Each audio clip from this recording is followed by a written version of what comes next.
Hi guys. Tonight we step into the bitter chill of the Rocky Mountains, where breath turns to silver mist, and the silence feels older than time itself. You stand at the edge of a frozen stream, boots sinking into snow so deep it could swallow your legs. The wind hums through the pines like a warning, brushing against your cheek with the sharp sting of a blade. You probably will not survive this winter, at least not without learning what the old mountain men already knew, that nature does not care if you live or die. It simply continues. So, before you get comfortable, take a moment to like the video and subscribe, but only if you genuinely enjoy what I do here. And I'd love to know where you are listening from and what time it is there. Now, dim the lights and let us begin. The first thing you feel is the cold that does not stop at your skin. It creeps into your lungs, turns your breath shallow, and stiffens your fingers until the rifle in your hand feels like part of the ice itself. The mountains stretch endlessly before you, their peaks buried in clouds. There is no road here, no map that truly matters. Every ridge hides another ridge, and each shadow could mean danger or salvation. You trudge through the snow, the crunch beneath your boots echoing faintly through the stillness. Behind you, your tracks already begin to blur in the wind. It feels as though the world is trying to erase your presence, and maybe that is what the mountains want to remind you, that this land belongs to no man. Historians still argue whether the first trappers who ventured here in the early 1800s came for fortune or freedom. Some claim they sought wealth in the furs of beaver and fox, selling them for silk hats in distant cities. Others say they fled civilization itself, chasing silence and solitude instead of gold. But whatever drew them west, once the snow came, ideals froze faster than fingers. You move toward a grove of spruce, the air thick with the scent of resin and frost. The trees creak and moan under their icy burden. Somewhere a distant crack echoes like a gunshot, just a limb breaking beneath the weight of winter, but enough to send your pulse racing. Every sound feels magnified here, like the mountains are listening too. A mainstream fact floats through your thoughts. During the harshest winters, temperatures in the high Rockies could drop below 40 degrees Fahrenheit, even during daylight. Campfires struggled to stay lit, and men wrapped themselves in layers of animal hide just to see the dawn. They called this season the White Silence, because it swallowed everything: voices, hope, even time. You imagine the first snowstorm of the year. The flakes start gently, floating down like feathers. But within hours the wind howls, bending trees and filling every crack in your clothing with ice. You huddle beside your fire, guarding its flicker like your heartbeat. The flames hiss and leap, painting orange halos on the snow. Sparks rise and vanish into the blackness above, a reminder that everything here burns out quickly. Your breath fogs the air in ghostly plumes. You pull your coat tighter, fur brushing against your neck. The smell of smoke clings to you, a comforting, almost human scent, in a world where everything else smells of pine and frozen stone. The hunger creeps in next, slow and steady. You think of food stored miles away, unreachable now. Your belly growls, and the sound seems too loud, as if it might draw attention. A quirky fact slips into your mind. Some mountain men reportedly lined their boots with dried moss, believing it kept the cold from crawling into their bones. Others claim to chew pine needles for a hint of vitamin C to fight scurvy. Strange solutions, but when the nearest doctor was 1,000 miles away, superstition and survival became the same thing. You look up at the sky, an endless stretch of grey. The sun hides like a shy child, refusing to show its face. The stillness feels alive, heavy with meaning. Your fingers ache, but you keep moving, one careful step at a time. You pass the bones of a fallen tree, its trunk split by lightning long ago, charred wood against the snow-black scars in a white world. It reminds you that fire and frost are not opposites here. They are partners, both ready to consume whatever dares to linger. You wonder if the men before you felt this same mix of awe and fear, this sense that the mountain itself was watching. The air grows thinner as you climb. Each breath burns.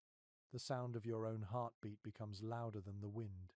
You pause at a ridge and look down at the valley below, a sea of white, unbroken, except for the faint trail of a frozen river.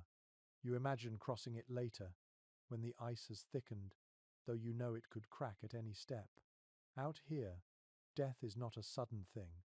It is a slow negotiation. The sky darkens early, as it always does in winter. The stars begin to appear, sharp and cold, like shards of glass. You remember the stories of trappers who learned to navigate by them, counting constellations while waiting for morning.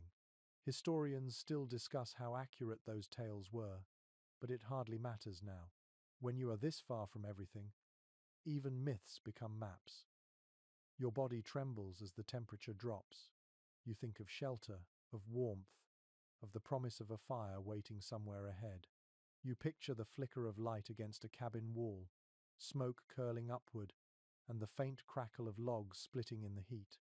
You imagine what it would feel like to take off your boots, to feel blood rush back into your toes, to thaw the ache from your hands. The night settles around you like a heavy blanket, muffling the world. Somewhere nearby, a wolf howls a long, lonely sound that echoes across the valley. You stop walking and listen. It is not a threat, not yet, just a reminder that you are not alone. The mountain holds many lives, all trying to survive the same bitter night. You whisper to yourself, half as prayer, half as defiance. The words vanish into the cold. Above you, the stars pulse faintly, indifferent and eternal. Tomorrow, you will build a fire again. You will gather wood, maybe find food, maybe not. But tonight, all you can do is breathe and wait, feeling the mountain's silence pressing against your chest. The first light of dawn does not arrive with warmth.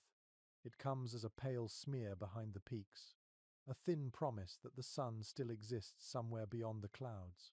You wake stiff and half frozen, wrapped in furs that feel heavier than sleep itself.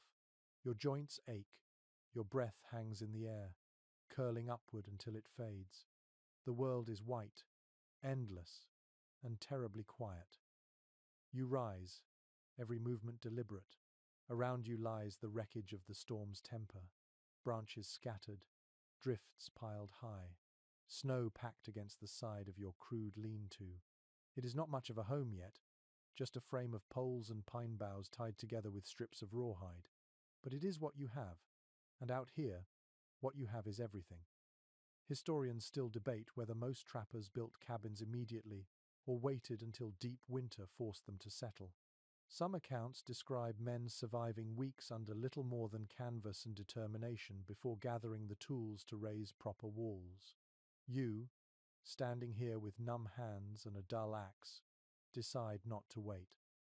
The first swing bites into the frozen wood, sending a shock through your arms. The sound of the axe is the only thing alive in this silence. Each strike echoes through the trees, measured and heavy. Chips of frost-coated bark scatter into the snow. You work until sweat gathers on your back, freezing almost as soon as it forms. It takes hours to fell enough trees for a cabin. The logs roll roughly when you drag them, leaving gouges in the snow. You build the walls low at first, stacking the trunks so that the wind will pass over instead of through. There is a rhythm to it, a pulse of work and breath that begins to warm you from within. A mainstream historical fact drifts through your mind as you work. By the 1830s, experienced mountain men often built their cabins in valleys near running water, both for easy access and for trade routes that connected to forts like Laramie or Bent's Fort. Water meant life, even when it froze. It also meant danger, since floods in early spring could sweep entire shelters away. You pause to sharpen your axe with a small whetstone, the metallic scrape cutting through the wind. The smell of sap sticks to your gloves. You glance toward the river below, already a band of silver ice glinting between dark trees. Inside your half-finished walls, you begin to imagine warmth. You picture the fire pit in the center, the smoke rising through a hole in the roof, the fur pelts hanging like trophies of endurance. The logs groan softly as you fit them tighter, sealing cracks with mud mixed from thawed earth and pine needles. It is crude mortar, but it will do. Then comes the roof. You lash together rafters of spruce and cover them with layers of bark and hide. The air smells of resin and animal oil, sharp and earthy. You stop for a moment, watching the wind ruffle the treetops above, thinking how fragile this structure would look to anyone else. To you, it feels like a fortress. A quirky tidbit floats to mind from some half-remembered journal. One trapper supposedly carved prayers into the doorframe of every cabin he built, believing the wood would remember and keep him safe. You trace your finger along the fresh grain, considering it. Maybe you will carve something too, though you doubt the mountain listens. Still, superstition costs nothing but time. You hear the faint crack of ice somewhere nearby and instinctively reach for your rifle. Out here, sound carries strangely. It could be a deer shifting its weight or a bear waking in confusion. You wait, every muscle tense, until the silence returns. You return to your task, driving pegs through the corners of the structure, sealing each joint with care. The sky begins to darken again, not with storm this time, but with dusk. In the dim light, your work takes on a strange glow, the logs black against the snow, the cabin crouched low like a beast waiting for night. Historians still argue whether these early shelters counted as homes or simply survival stations. Some letters from the period describe them as dens or holes against death, which feels more honest. Yet in that rough space, with walls close enough to touch from any corner, men dreamed, prayed, cursed, and lived another day. You light a small fire just outside, feeding it slowly, coaxing the flames like a child learning to breathe. The wood hisses as moisture burns away. You hold your hands over it until you feel the first real warmth of the day. It is almost shocking. The fire's light paints your new home in gold and shadow. You drag a pelt inside, spreading it across the packed earth floor. The smell of smoke and hide fills the air, and for a fleeting moment you imagine comfort. Tomorrow, you will line the walls with fur, hang your traps by the door, and maybe even carve a small shelf for your few possessions. But tonight, you simply sit and listen to the wind testing your handiwork. You think about the men who tried to live here before you. Some vanished into the snow, leaving nothing but rumors. Others returned east with stories no one believed. The mountains swallow history as easily as they swallow men. You are part of both now, another soul wrapped in fur and frost, daring to call this wilderness home. The night deepens. The stars return, scattered across the black sky. The fire's glow flickers against the walls, and the sound of the wind becomes almost gentle. You close your eyes, exhausted but alert, feeling the pulse of the mountain through the logs you laid with your own hands. This is where survival begins, not with courage, but with structure, with something that stands between you and the cold. Tomorrow, the hunt for food will start again.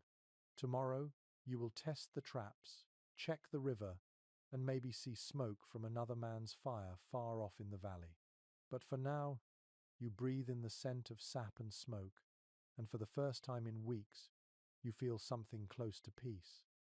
The snow outside your cabin deepens overnight, settling into drifts that climb almost to the windowsill. When you step out at dawn, the air bites like sharpened glass. Each breath scrapes the back of your throat, leaving a faint ache. You move slowly, careful not to waste warmth or motion. This is the rhythm of winter now. Measure everything, even the way you breathe. You tighten the belt around your coat, brush the frost from your beard, and sling your rifle across your shoulder. The hunt is not about glory or sport, it is about survival, plain and cold. Fur will keep you alive through more ways than one. You need it for warmth, yes, but also for trade.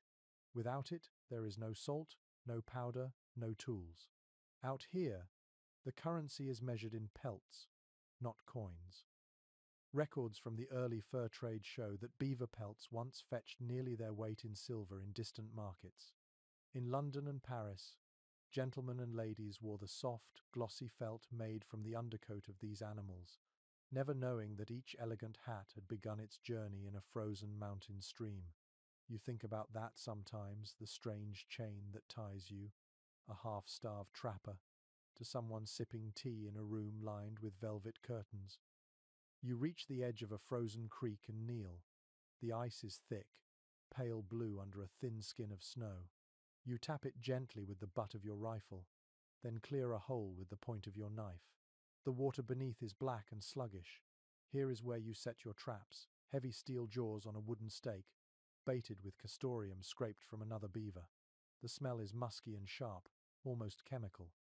One curious account from a trapper's diary describes men chewing on pine resin and tobacco to mask their scent from animals. You try not to imagine the taste. Survival has no regard for refinement. The sun climbs a little higher, throwing a weak light across the valley. The snow glitters, and you think how deceptive beauty can be here. You check the traps you set yesterday, brushing snow away from each one. The first is empty, the second too. At the third, you find success, a beaver caught cleanly, already frozen stiff. You mutter a quiet apology as you free it. You will skin it later, thawed by firelight. Researchers remain divided on how many trappers truly lived through entire winters alone. Some argue that most worked in small bands, trading labor and company. Others insist that solitude was part of the calling, that men sought these wilds precisely because no one else dared. Either way, you feel the weight of silence pressing closer every day. You sling the catch over your shoulder and begin the long walk back toward the cabin. The snow crunches beneath your boots in perfect rhythm with your heartbeat. Around you, the world seems held in suspension, waiting. A raven circles overhead, black against the white expanse, croaking like it knows something you do not. By midday, you reach a small rise overlooking the valley. You pause to rest and scan the horizon. In the distance, a faint curl of smoke drifts upward. Someone else is out there, a trapper, perhaps, or a small hunting party from a fort. You think about walking toward it but decide against it. Out here, meeting strangers can be as dangerous as facing wolves. You adjust your pack and start back down. The slope steep and slick. Your foot slips once, sending a spray of snow cascading down the hill. You catch yourself with the rifle butt and laugh quietly, the sound echoing against the trees. Even laughter feels rare these days, almost foreign. When you reach your cabin, you set to work. The beaver goes on the sled outside to thaw. You kneel by the fire, rubbing your hands, and begin to clean your tools. The smell of pine smoke fills the room. Each motion becomes ritual. Scrape, sharpen, oil, repeat. You find calm in the routine. In the corner, strips of fur already hang drying from a line. They sway gently when the door opens, whispering like ghosts.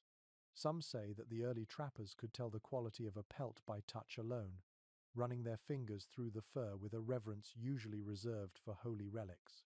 Maybe that is true. Out here, fur is faith. It is the difference between freezing and seeing another sunrise. Night creeps up early again, swallowing the last light. You sit near the fire, staring into the flames. The warmth paints the walls in soft gold. You eat a small meal of dried meat and beans, the taste blunt but filling. The crackle of burning logs becomes a kind of music, steady and familiar. You think of the trading posts scattered far away at the edges of the frontier. There, men like you bring their bundles of hides, barter them for bullets, coffee, or rum. Sometimes they trade stories instead, long and winding tales of snowstorms, bear attacks, and close calls. Many of those stories are exaggerations, but in a land like this, exaggeration is just another form of truth. You roll another log into the fire and stretch out on your bed of furs.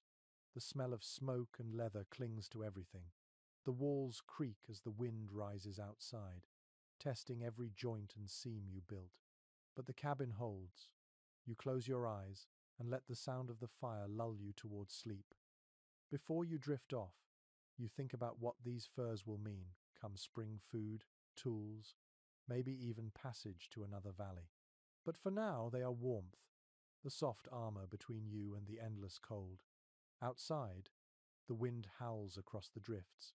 But in here, wrapped in smoke and fur, you have bought yourself one more night. Morning breaks in silence, the kind that feels too deep to disturb. The air is heavy with cold, still and sharp enough to sting your lungs. You wake slowly, surrounded by the smell of smoke and fur, the faint crackle of embers still alive in the hearth. Your fingers ache as you reach for your coat. Each movement feels deliberate, cautious, like the world itself might shatter if you rush. You step outside into a pale blue light. The snow sparkles under the rising sun, but beauty here is a cruel trick. It hides the danger that lies in every breath of air. You pull your collar higher, remembering how quickly exposed skin can burn from cold. The mountain wind has teeth, and you have learned to respect every bite. Today is not for hunting or trapping. Today is for preparing what will keep you alive through the deepest part of winter, your clothing. Layer by layer, stitch by stitch, survival is sewn together with patience and rough hands. From a pile near the door, you drag the dried hides you stretched last week. The smell of tanning solution still clings to them, bitter and earthy. You begin scraping the inner side of the skin, smoothing it until it feels soft and pliable. Each stroke of the knife sends up a faint rasping sound, steady and soothing. The cabin's walls echo with it, the rhythm of a craftsman at work. Diaries from early trappers mention that clothing was both art and necessity. Many men learned from indigenous teachers, Shoshone, Crow, and Blackfoot women who understood better than anyone how to turn hide into warmth. They taught which furs breathed and which trapped heat, which threads to use, and how to stitch seams tight enough to hold against freezing wind. Without that knowledge, most newcomers never saw another spring. You spread out a length of thick buffalo hide. It is rough, dense, nearly unbreakable. It will become your outer coat, the armor against blizzards and icy gusts. You work by firelight, cutting the hide into shape with a bone-handled knife, folding it carefully around a liner made of rabbit fur. The fur side faces inward, soft against the skin. A journal kept by an old mountain man recounts how he lined his mittens with rabbit fur and his hat with foxtails to trap warmth around the ears. He claimed no frostbite ever touched him again. You smile faintly at the thought, though your fingers are already numb. You pause for a moment and flex your hands before stitching. Your needle is a bent fish hook, your thread thin strips of sinew. Every pull of the needle squeaks faintly against the hide. You fall into a rhythm. Pierce, pull, tie, repeat. The smell of smoke mixes with leather, filling the room with a scent that feels both ancient and familiar. Outside, the wind begins to pick up, a low moan winding through the trees. The sound feels almost human, like a voice calling from far away. You glance toward the small window, frost crystals spreading across the glass in delicate white veins. For a second, the cabin seems to breathe along with you.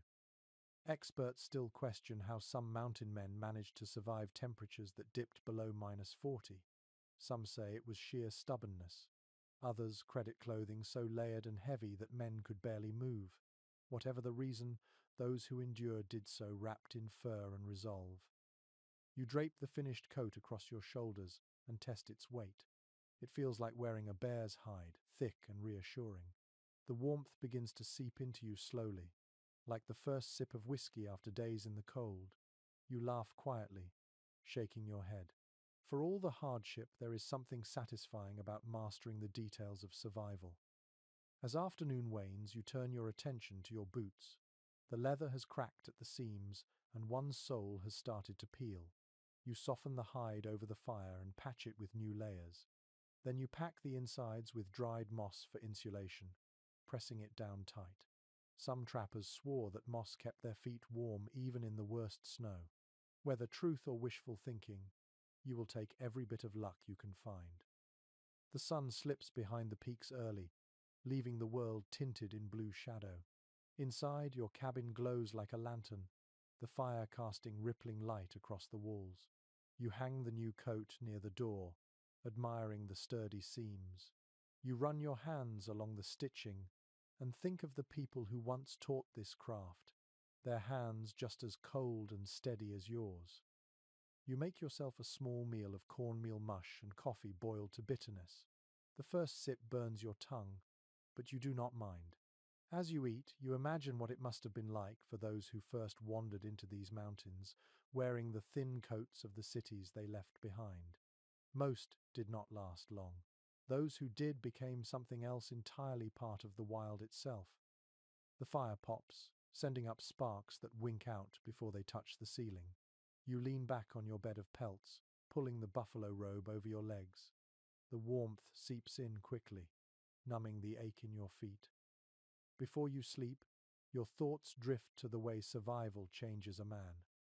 You came here for freedom, maybe even adventure. But now you understand that freedom costs comfort, and comfort costs vigilance. Every stitch in your clothing, every line in your hands, every scar on your skin tells the same story. You belong to the cold now, but the cold has not claimed you yet. Outside, the wind continues its lonely song. The trees sway, the snow whispers against the walls, and inside your small cabin, you sleep wrapped in layers of fur and faith. The morning arrives, grey and heavy. The sky looks close enough to touch, swollen with snow. You step outside, boots crunching through the crusted drifts, and your breath curls upward in small clouds. The world smells faintly of pine and smoke.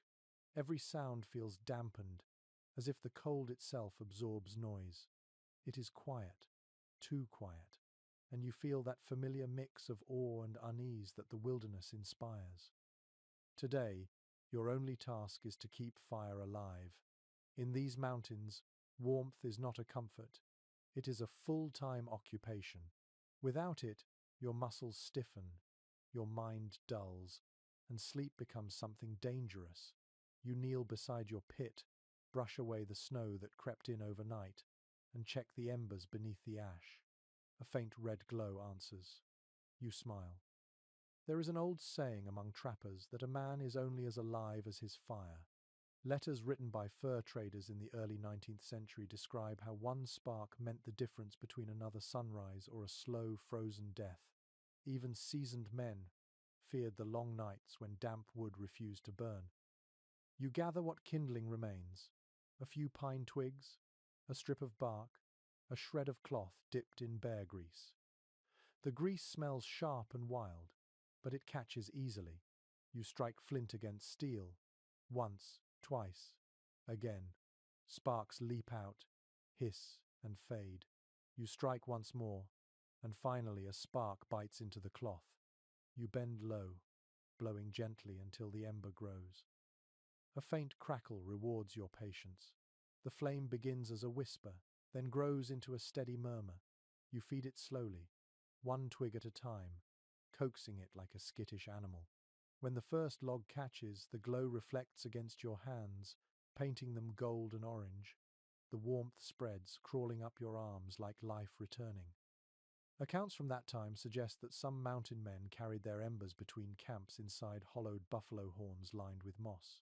It was said to keep a spark alive for days. You think about trying that one day, though you suspect it takes more skill than luck. The wind sighs through the trees, scattering snow from the branches. You glance toward the forest edge, where the shapes of pines blur into the mist. For a brief moment, you think you see movement, perhaps a deer, perhaps nothing. It is hard to trust your eyes when everything shimmers in white light. Inside the cabin, the smoke rises in a thin column through the hole in the roof. You feed the fire with a few thicker logs, feeling satisfaction settle deep in your chest. For now, the cabin is warm, but you know how quickly that can change. Researchers note that wood gathered from green trees burns poorly, choking the fire with steam and smoke. The old trappers learned to stack their wood early, seasoning it for months before the snow came. You have no such luxury, so you make do with what the storm leaves behind: fallen branches, scraps of bark, sometimes bits of furniture from men less fortunate than you. You take your rifle and step outside again to gather more. The snow squeaks under your weight. Each branch you break sends a small puff of frost into the air. The cold has a sound all its own, a kind of brittle hum that vibrates in your bones. You gather what you can, tie it in a bundle with a strip of rawhide, and haul it back to the cabin. Inside, the fire burns brighter. You sit near it, rubbing your hands, letting the heat soak through your gloves. The smell of pine resin fills the air. You think about how many times men must have sat like this, in this same valley perhaps, whispering thanks to no one in particular for a living flame. A story from an old trapper's tale tells of one man who lost his fire during a blizzard and survived by wrapping himself in a still warm bison hide until dawn. He woke nearly frozen but alive. You cannot help but imagine that moment, the darkness pressing close, the heart beating slow, the first faint glow of morning. There is a strange comfort in knowing that even desperation can be ingenious. You add another log to the fire and listen to it hiss and pop. The sound is hypnotic, almost musical.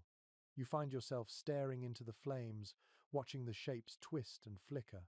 Each spark rises like a tiny promise that the night will pass. By late afternoon, snow begins to fall again, soft at first, then heavier. You close the shutters and tighten the door latch. Inside, the warmth builds. The walls creak, expanding slightly with the heat. You cook a simple stew, the smell filling every corner of the cabin. It tastes of salt, smoke, and gratitude. When the storm finally hits, it hits hard. Wind howls through the cracks, trying to steal your warmth. The fire becomes your anchor, the single pulse of life in a world gone white. You sit beside it for hours, feeding it, guarding it. The flames reflect in your eyes, steady and stubborn.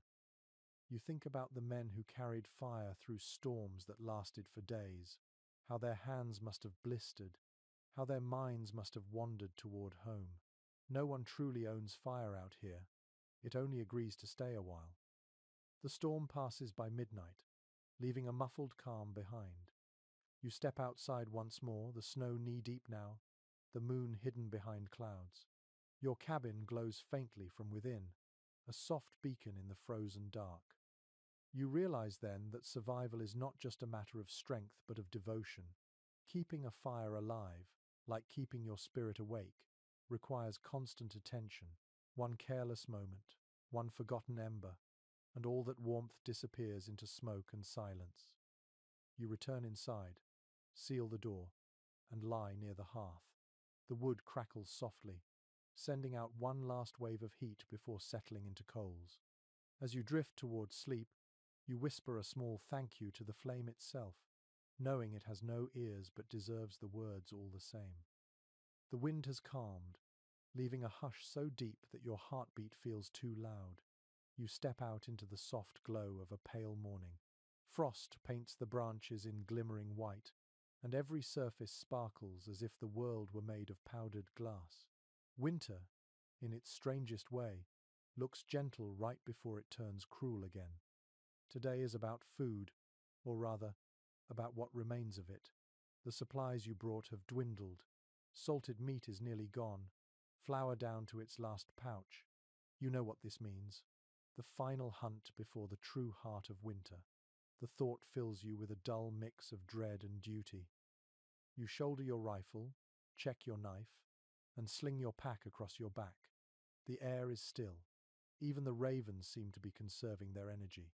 You move carefully through the trees, your breath clouding the silence.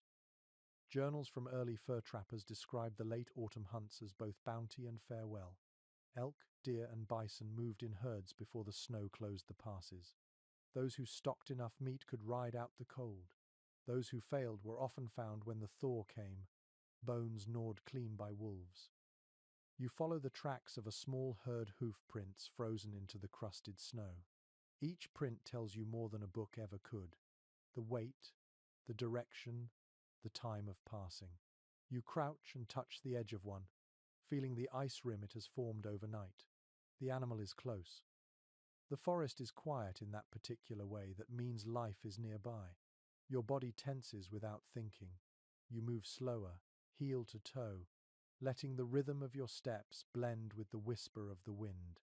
Through the trees ahead, a flicker of motion catches your eye. A mule deer stands among the brush, head bowed, breath puffing white from its nostrils. You steady your aim, exhale, and fire. The sound crashes through the valley, startling birds from their branches. When the echo fades, you walk forward, heart heavy with both relief and sorrow. The deer lies still, its eyes glassy. You murmur a quiet word of thanks before beginning the hard work that follows. Some letters from traders mention that hunters often sang softly as they dressed their kills, a habit that made the grim task feel human again. You hum something tuneless as you work, breath steaming, hands steady despite the cold. By noon, the meat is packed into bundles and wrapped in hide. You will smoke it later, after returning to camp. The smell of blood and pine fills the air, sharp and earthy. You wipe your knife on the snow, watching the crimson melt into white. As you trudge back toward your cabin, you think about how fragile this balance truly is. Food means life, but it also attracts danger. Wolves have keen noses, and the smell of fresh kill is a summons they never ignore.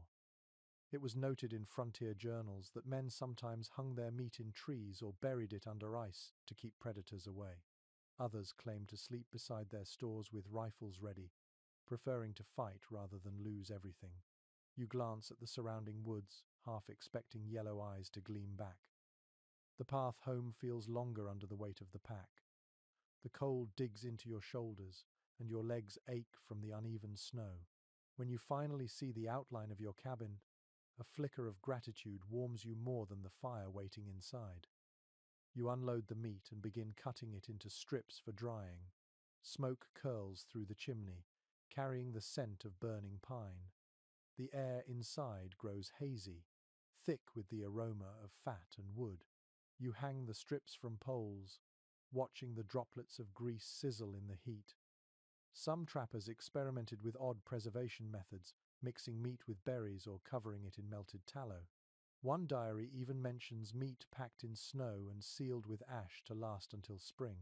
The ingenuity of hunger has no limits. You sit near the fire, hands raw, knife resting across your knees.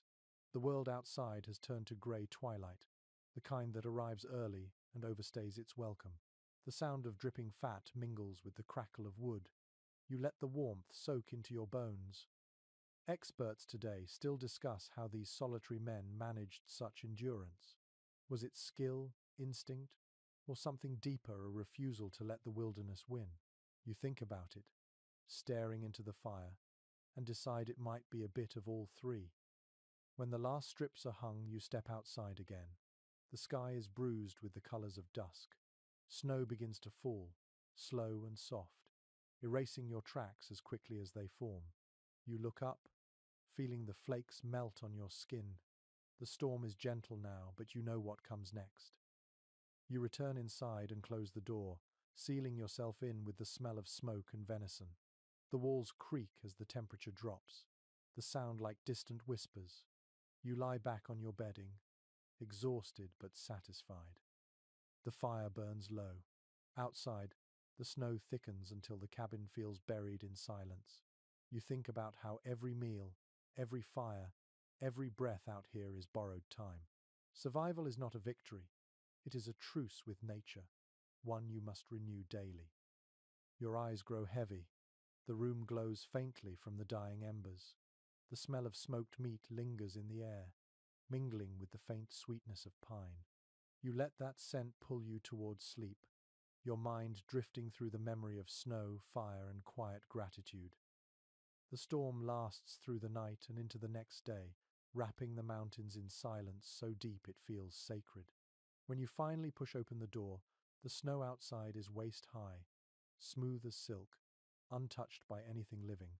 The light is dazzling, a blinding white that makes you squint and turn away. Your eyes ache. The reflection off the snow cuts like glass. Even with your fur hood drawn tight, it feels as if the world is made of mirrors. You blink hard, trying to focus, but the brightness lingers like fire behind your eyelids. Old expedition logs describe this condition with dread: snowblindness. The glare from the endless white burns the eyes as surely as the desert sun burns the skin. Men caught in it stumble, weep, and lose their way. Some rubbed soot or charcoal under their eyes, believing it dulled the glare. Others crafted narrow slits in scraps of wood or bone, creating primitive goggles that shaded their vision. You wish you had thought of that yesterday. You return inside, blinking furiously, vision reduced to blurred shadows. The fire still smoulders in the hearth. You sit beside it, hands pressed to your face, waiting for the sharp pain to fade. The darkness inside the cabin feels like a blessing. After a while, your sight steadies enough to make out the shapes of your tools, the walls, the steady curl of smoke. You stare into the flames, watching them flicker and change. Light, you realize, can be both savior and enemy here. Outside, the world glows under a sky so pale it feels empty. You know better than to wander too far now. The snow hides crevices and hollows, and one careless step could end in a buried fall. You stay close to the cabin, checking your traps nearby.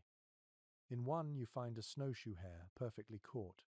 Its fur is white, nearly invisible against the snow. You handle it gently, murmuring to the quiet air. Every life here feels earned, even taken.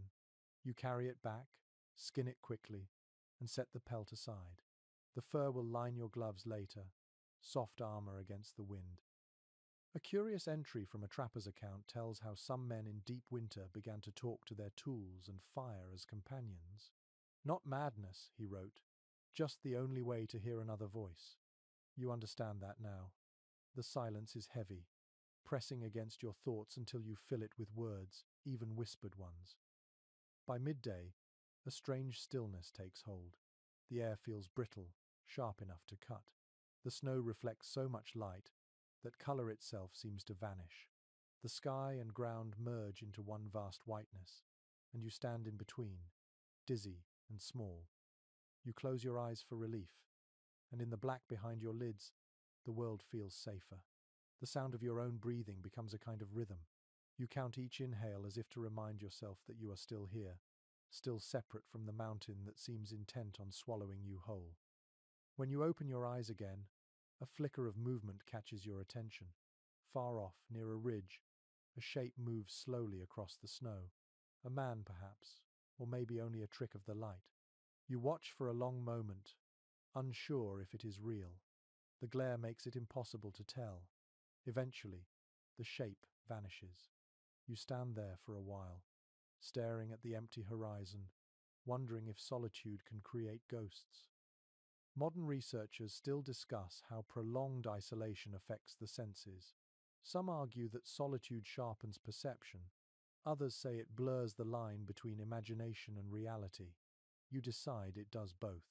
Out here, your mind must stay busy, or it will invent company where none exists. You spend the afternoon patching small holes in the roof, melting snow for water, and checking the fire's heat. Every task feels slower, heavier. The brightness outside leaves your head throbbing, and you wrap a strip of cloth around your eyes to ease the sting. The faint darkness beneath it feels like comfort. By evening, the world turns to silver. The snow reflects the moonlight so completely that it feels as if the stars have fallen to earth. You step outside briefly, the cold biting at your cheeks, and stand in awe of the brightness that does not come from the sun. The air smells clean, untouched, almost holy. You take a deep breath and listen. Somewhere far away, ice cracks in the stillness, a low groan that echoes off the cliffs. The sound rolls through the valley like a warning. You step back inside and close the door behind you, shutting out the light. The fire flickers, steady and calm. You sit cross-legged beside it, eyes closed, hands cupped over your knees. The warmth seeps slowly into your skin. For a moment, you think about the first mountain men who endured this same cold and light, their faces blistered by sun reflecting off snow, their minds teetering between awe and exhaustion. Some journals hint that a few went blind for weeks, surviving only by touch and instinct. You lean back against the log wall, listening to the fire's steady breathing. The pain in your eyes fades to a dull throb. You know you will need to craft proper snow goggles soon, perhaps from bone or bark, before the next long hunt. You think about it as the light outside dims and the shadows stretch long. Before sleep, you lift your gaze to the smoke curling upward, disappearing into the roof vent. The line between earth and sky has blurred for days now, and in your weary thoughts you imagine the mountains breathing along with you. Every sound, every flicker of light feels alive. You let that thought settle as your eyes close. Tomorrow will bring new dangers, but tonight the snow has gone quiet again. The cabin is warm, your fire steady, and the cold world outside feels distant for a little while. The dawn comes slow and silent. You wake to a pale light seeping through the cracks in the shutters, soft as milk, the kind of light that carries no warmth at all. The fire in the hearth has turned to embers, dull and red, like the eyes of something half asleep. You stir it gently with a stick until a few sparks leap back to life, whispering upward into the cold air. Outside, the world is still buried in snow. You step out carefully, rifle slung across your shoulder, breath clouding in front of you. The snow crunches under your boots with a sound like breaking glass. The forest feels frozen in time, each branch heavy with white, each sound swallowed by distance. Today you go to check your traps again, this time farther from the cabin, near the frozen river where the animals still move. It is dangerous to go alone so far from warmth, but hunger is patient and will not wait. You tie a strip of fur around your face to shield from the wind, testing your footing as you walk. According to accounts left by trappers in the 1830s, this was the time of year when tracking became an art of desperation. Snow turned the land into a blank page, and only the smallest traces betrayed life. You think of that as you scan the ground, searching for any sign of movement. Then you see it, a set of tracks, faint but distinct, pressed deep into the snow. Not fresh, but not old either. You crouch, running your gloved fingers along the print. The edges are sharp, the pattern wide. Elk, you guess. A large one. The tracks wind along the edge of the trees before curving toward the riverbank. You follow slowly, every sense awake. The silence feels alive around you. Every step you take sounds louder than it should. Somewhere far away, you hear the crack of ice shifting on the river, a low groan that echoes like thunder. You move closer, the sound of your own breathing loud in your ears. In the distance, the river stretches like a sheet of silver, frozen solid except for a dark seam in the middle, where water still flows beneath the surface. You spot more tracks there, mingled now with smaller ones. Rabbit, maybe fox. The snow tells the story of 1,000 quiet struggles you will never witness. A note found in a trader's letter once described how the best trappers read tracks as though they were written words. A wide print meant wait, a broken twig told direction, a scatter of snow showed panic. Out here, the land itself speaks, if you are patient enough to listen. You crouch by a fallen tree, setting a new snare. The motion is practiced now. You twist the wire, wedge it between roots, dust snow lightly over it. The trick is to make the world look untouched again, as if your presence were never here. The irony makes you smile. You depend on what you can catch, yet you must pretend you are invisible. As you move, something catches your eye near the river's edge. A single print, deeper than the rest, long and narrow. You freeze. It is not from an animal. It is a boot print, half filled with new snow, pointing upstream. Someone else has walked this way. You feel your pulse quicken. There are no friendly faces this deep in winter. A stranger could mean trade, or trouble, or both. You scan the horizon but see nothing but white. The silence feels heavier now, almost listening. You wait a long while before continuing, moving slowly, careful not to leave your own trail too obvious. The print fades as the wind shifts, and soon it disappears altogether. Maybe it was old. Maybe it was yours from another day. The mind plays tricks in this light. You finish checking the rest of the traps, collecting 2 more rabbits and a fox. The fox's fur gleams silver-grey under the snow, beautiful even in death. You pause to admire it before wrapping it carefully in cloth. As you turn back toward the cabin, The light begins to fade. The journey home always feels longer, the snow deeper, the air colder. The wind rises behind you, brushing at your back like a hand. You glance over your shoulder once, half expecting to see that single print again, but there is only whiteness. Many explorers wrote that the greatest enemy in the mountains was not hunger or cold, but the imagination itself. Alone too long, a man begins to doubt what is real. You tell yourself you are not one of those men, but the thought lingers anyway. When the cabin comes into view, relief settles over you like warmth. Smoke still curls from the chimney. You step inside quickly, stamping snow from your boots. The smell of smoke and old fur greets you like an old friend. You hang the meat by the door and lay the pelts near the fire to dry. The room feels smaller tonight, the shadows thicker. You listen to the wind outside, sharp and steady, like whispers between the trees. You light another log, watching the flames spread and grow. The fire's glow dances across your tools, your rifle, your traps. Everything feels both familiar and slightly wrong, as if rearranged by unseen hands. You eat sparingly, saving most for the days to come. The fox pelt lies beside you, silver in the firelight. You touch it once, tracing the fur with your fingers, and think about what life must be like for a creature born to thrive in this endless white. You envy its certainty. Before sleep, you step outside again. The stars burn sharp above you, countless and close. The snow gleams under their light, untouched and endless. You think about the tracks you saw earlier, now buried under the drifting powder. Whoever left them, man or ghost, is gone. You breathe deeply, the air cutting through your chest like frost. Somewhere in the distance, a wolf howls, long and low. You listen until the sound fades into the night, then turn back inside. The cabin door closes behind you with a soft thud.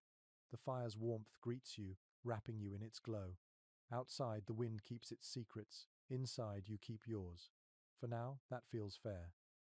Sleep does not come easily anymore. The nights stretch too long, the silence too wide. You wake often, unsure of what pulled you from dreams, the wind, the crackle of the fire, or something else entirely. Tonight feels heavier than usual, as if the air itself presses closer. You sit up, listening. Outside, the world is hushed. Even the wind has stopped moving. It feels like the mountains are holding their breath. The stillness hums in your ears until you cannot bear it. You reach for your coat, light a stub of candle, and sit at the edge of the bedroll. The flickering light throws shadows that sway along the cabin walls like slow dancers. Loneliness is a sound out here, not just a feeling. It whispers through the cracks in the logs and settles behind your ribs. You have not seen another human face in weeks, and though the quiet once felt peaceful, it now feels like something alive, something watching. Letters written by early trappers mention the same creeping unease. Some spoke to their fires, others carved faces into logs just to have someone to look at.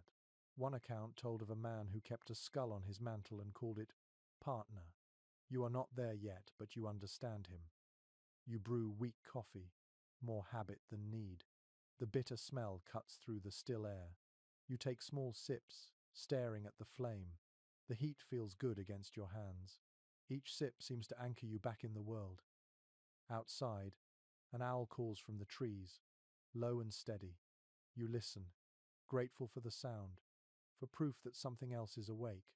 Then, almost immediately, another sound joins it, a faint crack, like a footstep in the snow. You freeze. You hold your breath, waiting. The sound comes again, closer this time. Your fingers tighten around the rifle resting by the hearth. The cabin feels smaller, the walls thinner. You rise quietly and move toward the window. Frost covers the glass, but through the tiny gap you scrape clear with your thumb, you see only darkness. A story once told in a trader's camp warned of how the mind tricks lonely men into hearing company where there is none. The wilderness does not speak, they said it only echoes. You repeat that to yourself, half to believe it. Minutes pass, then maybe an hour. Nothing stirs again. The fire burns lower, the candle shortens, and you begin to feel foolish. You set the rifle back down and sit once more by the fire. The logs shift softly, sending up a small shower of sparks. The quiet becomes almost comforting again. You think about how the mind creates rhythm just to survive, watching flames, counting breaths, tracing cracks in the wall. Out here, repetition is a kind of sanity. Researchers studying long expeditions later wrote about how isolation bends time.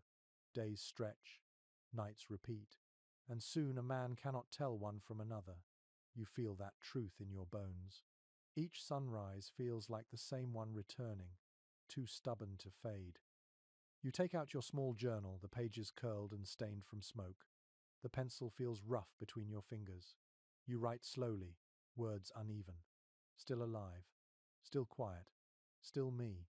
It feels strange to see your thoughts outside your head. You close the book, tuck it away, and smile faintly. Maybe someone will read it one day and wonder who you were. The candle gutters, flame shrinking to a bead of light.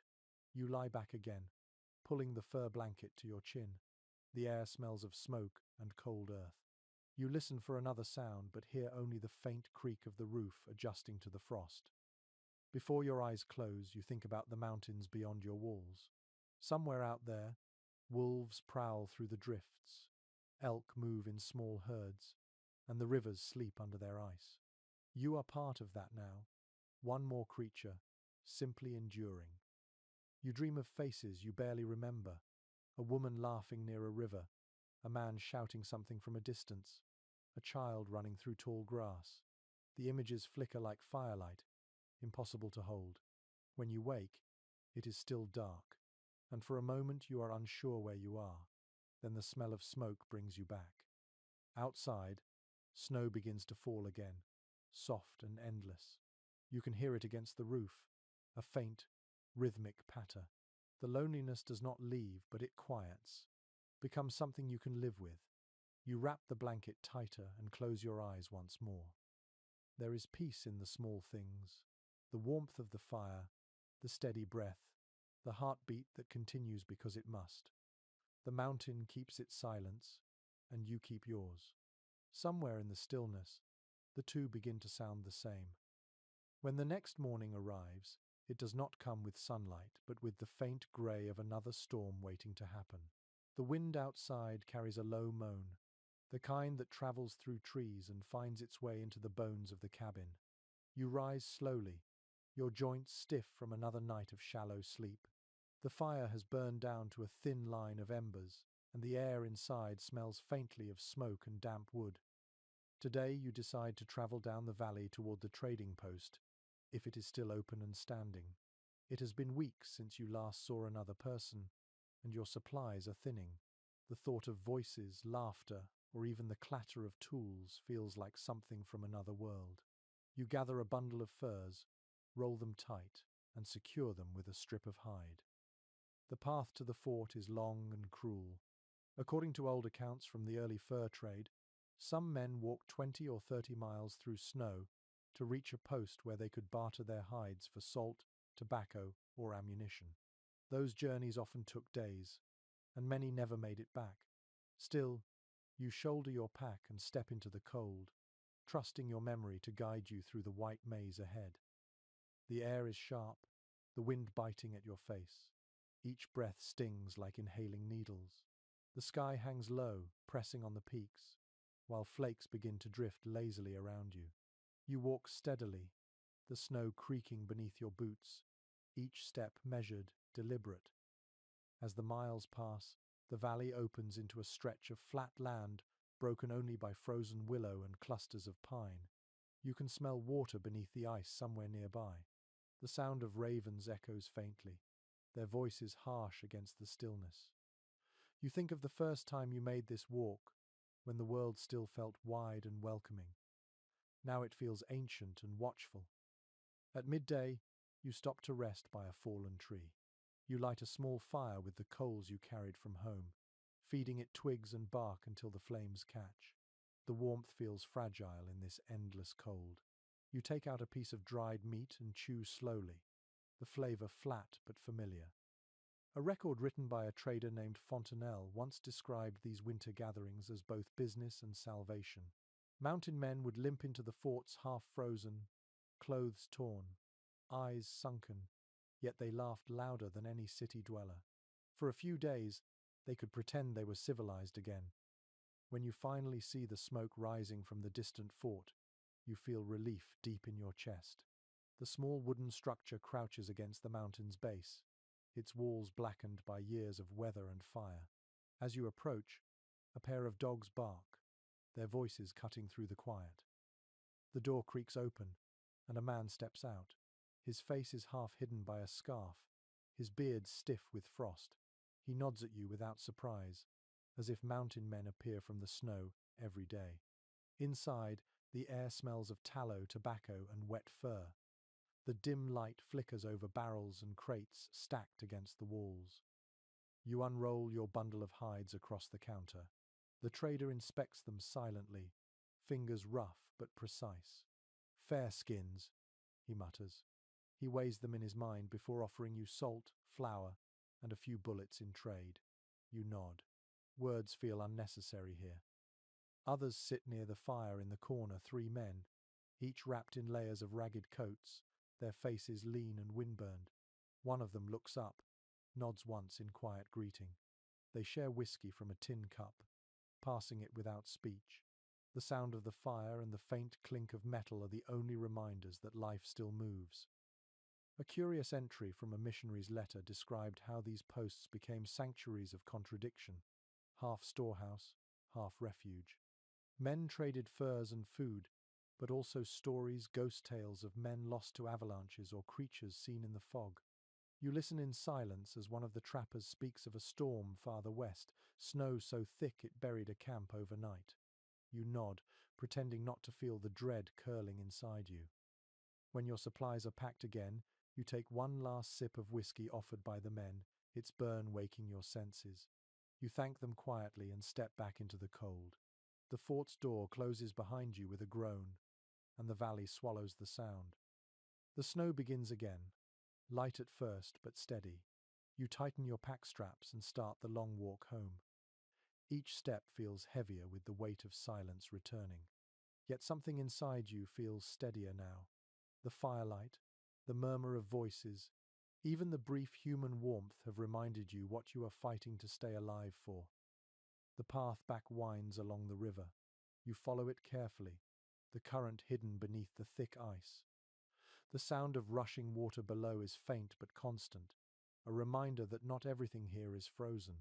You stop once, kneel, and press your gloved hand to the ice. The vibration hums faintly beneath your palm like a heartbeat. By the time the cabin comes into view, the light has faded to blue. Smoke still curls from the chimney, a small, faithful promise against the endless dark. You push open the door, the warmth hitting you like an embrace. The smell of wood smoke fills your lungs. You unpack your supplies and sit near the fire, listening to the logs crackle. In the corner, your traps glint faintly, ready for the next day's work. You stretch your legs, feeling exhaustion seep into every muscle. As the fire burns lower, you think about the men at the post, their laughter still echoing faintly in your ears. You realize that the wild teaches more than endurance. It teaches you the value of every small comfort, a sip of whiskey, a word shared, the warmth of another fire. You close your eyes and let that warmth linger until sleep finds you again, slow and deep. The wolves come when the moon grows full.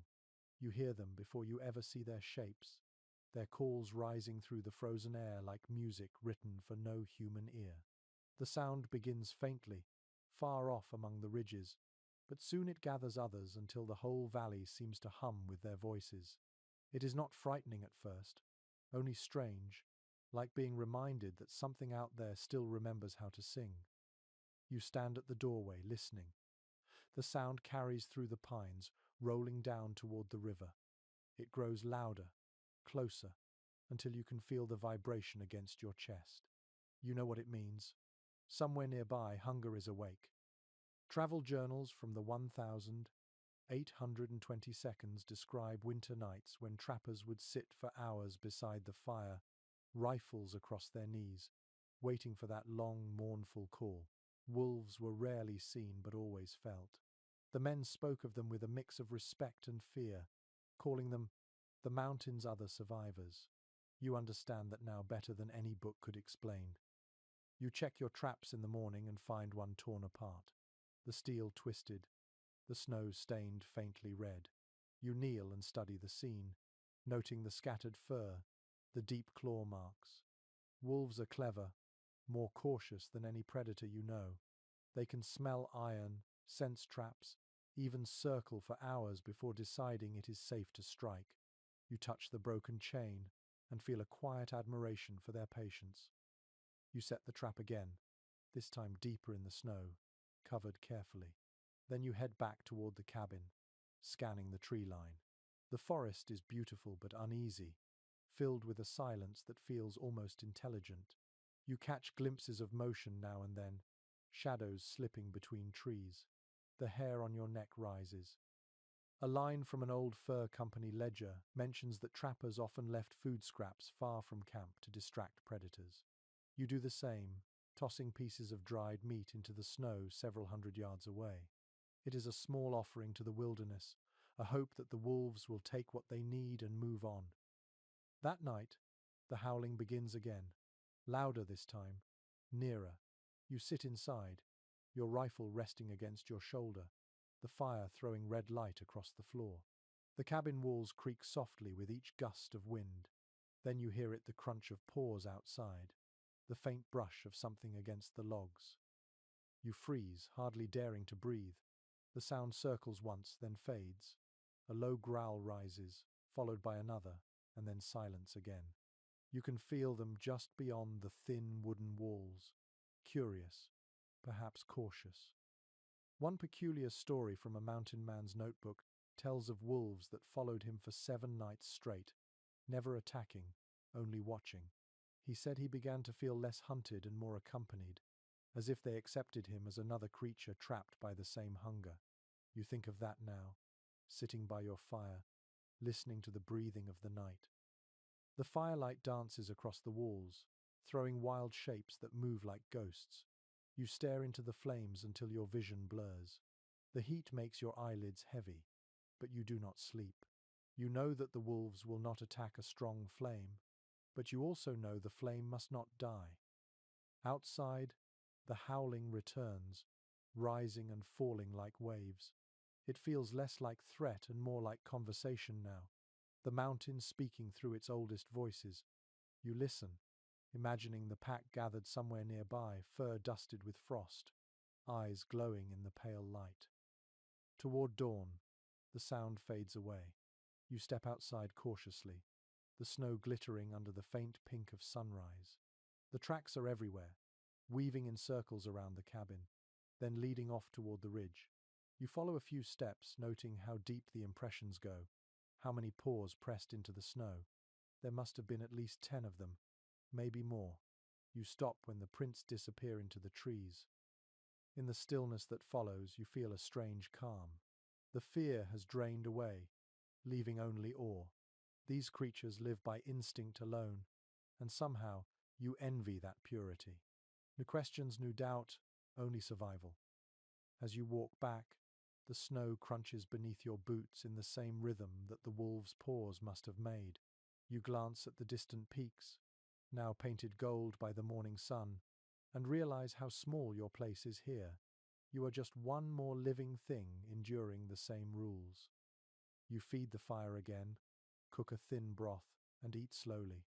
The warmth fills you just enough to keep the cold away. The cabin smells of wood smoke and melted fat.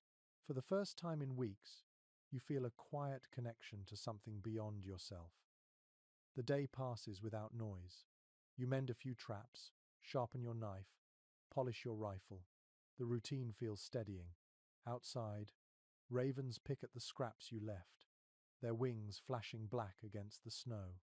Life continues in its own quiet rhythm. When night returns, you listen for the wolves again, but the valley stays silent. You find that you miss their voices. You sit by the fire until late, thinking about how thin the line is between fear and reverence.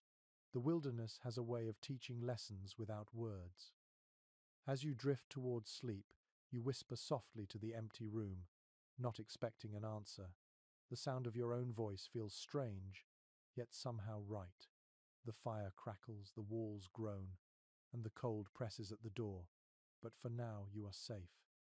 You let the warmth of the memory of those howls carry you into dreams. The river looks calm from a distance, but you know better. Beneath the frozen surface, the water still runs black and fast, strong enough to drag a man under in seconds. You step closer, each boot sinking deep into the powder. The ice groans faintly under your weight, a sound that tightens your chest. Crossing rivers is part of the mountain man's life. You have done it before, sometimes with confidence, sometimes with fear hidden under a grin. Today, fear feels honest.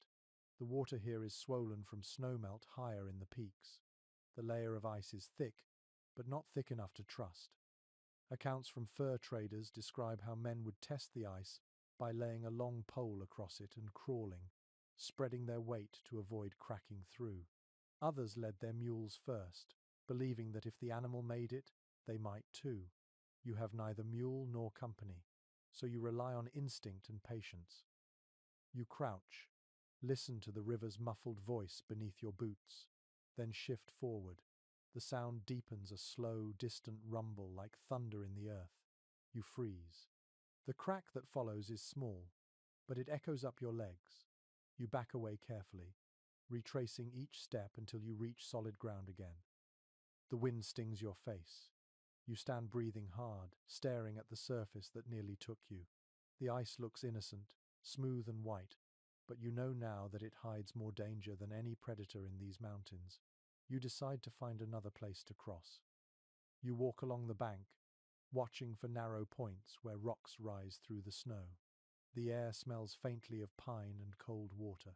Your breath fogs the air in steady bursts. Somewhere behind you, a raven caws, its voice breaking the stillness. You glance up and see it circling lazily, a dark shape against the pale sky. One explorer's diary mentioned that men who traveled alone often took signs from animals as guidance. A fox crossing your path meant good luck. A raven meant change. You smile at the thought. Maybe the bird is telling you to slow down. After a mile or two, you find a section where the river narrows between boulders. The ice there looks thicker, layered by days of freezing and refreezing. You test it again with your pole. It holds. Slowly, you step onto the surface, feeling it flex beneath you. Each breath feels louder than it should. The sound of running water rises under your feet like a whisper. Halfway across, you hear it again, the faint, fragile crack of shifting ice. You stop. The air feels heavy, still. You crouch low, spreading your weight, and wait for the sound to fade. It does, slowly, leaving you with only the rush of blood in your ears. You move again, one careful inch at a time. When you reach the other side, you exhale, a long breath you did not realize you were holding. Your legs tremble, but relief warms you more than the sun ever could. You sit for a moment on the bank, staring at the river you have just crossed, and laugh softly. It is not joy exactly, but gratitude. Travelers' journals from that time often spoke of rivers with both fear and reverence. They were lifelines and barriers, givers and takers. Men built their lives along them, yet cursed them every spring when the floods came. Looking at the frozen water now, you understand that contradiction. The trail beyond the river climbs steeply through the trees.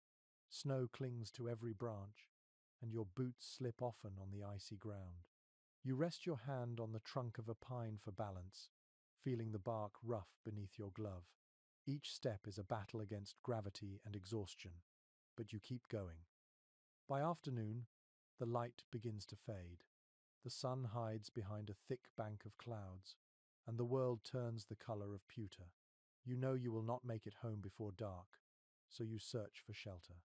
You find a hollow under a fallen tree, sheltered from the wind. You clear the snow, line the space with branches, and light a small fire.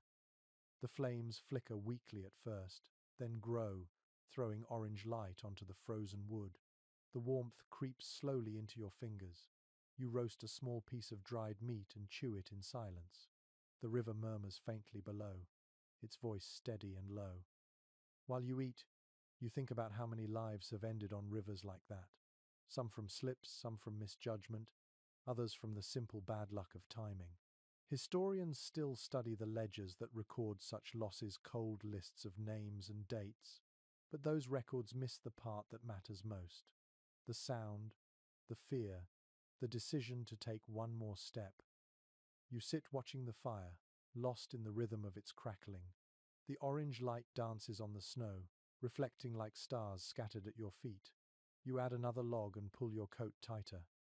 The night deepens around you, but the fear has passed.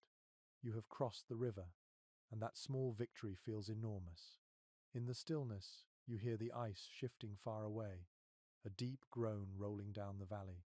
It sounds like the mountains sighing in its sleep. You smile, stretch out beside the fire, and close your eyes. Tomorrow you will climb higher, set new traps, and perhaps forget this crossing. But tonight, you rest, warm and alive beside the whispering water. The cold sickness begins quietly, like a secret you do not want to acknowledge. It starts with a shiver that will not leave, then the ache behind your eyes, the kind that makes the world blur at the edges. You tell yourself it is nothing, that you have weathered worse. But by noon, your skin burns with fever even as your breath still clouds the air. You sit by the fire, staring into the flames, trying to steady your hands. Each inhale rattles, and your throat feels raw. The air smells faintly of smoke, leather and pine, but you cannot taste your food anymore. Every swallow hurts. There are no doctors here, no medicine but what you make yourself. You remember hearing an old trapper's advice once at a trading post: whiskey for pain, willow bark for fever, and rest if you can afford it. You have no whiskey left, so you gather what little you can find: a few shavings of bark, some pine resin, a strip of clean snowmelt water, and brew a bitter tea.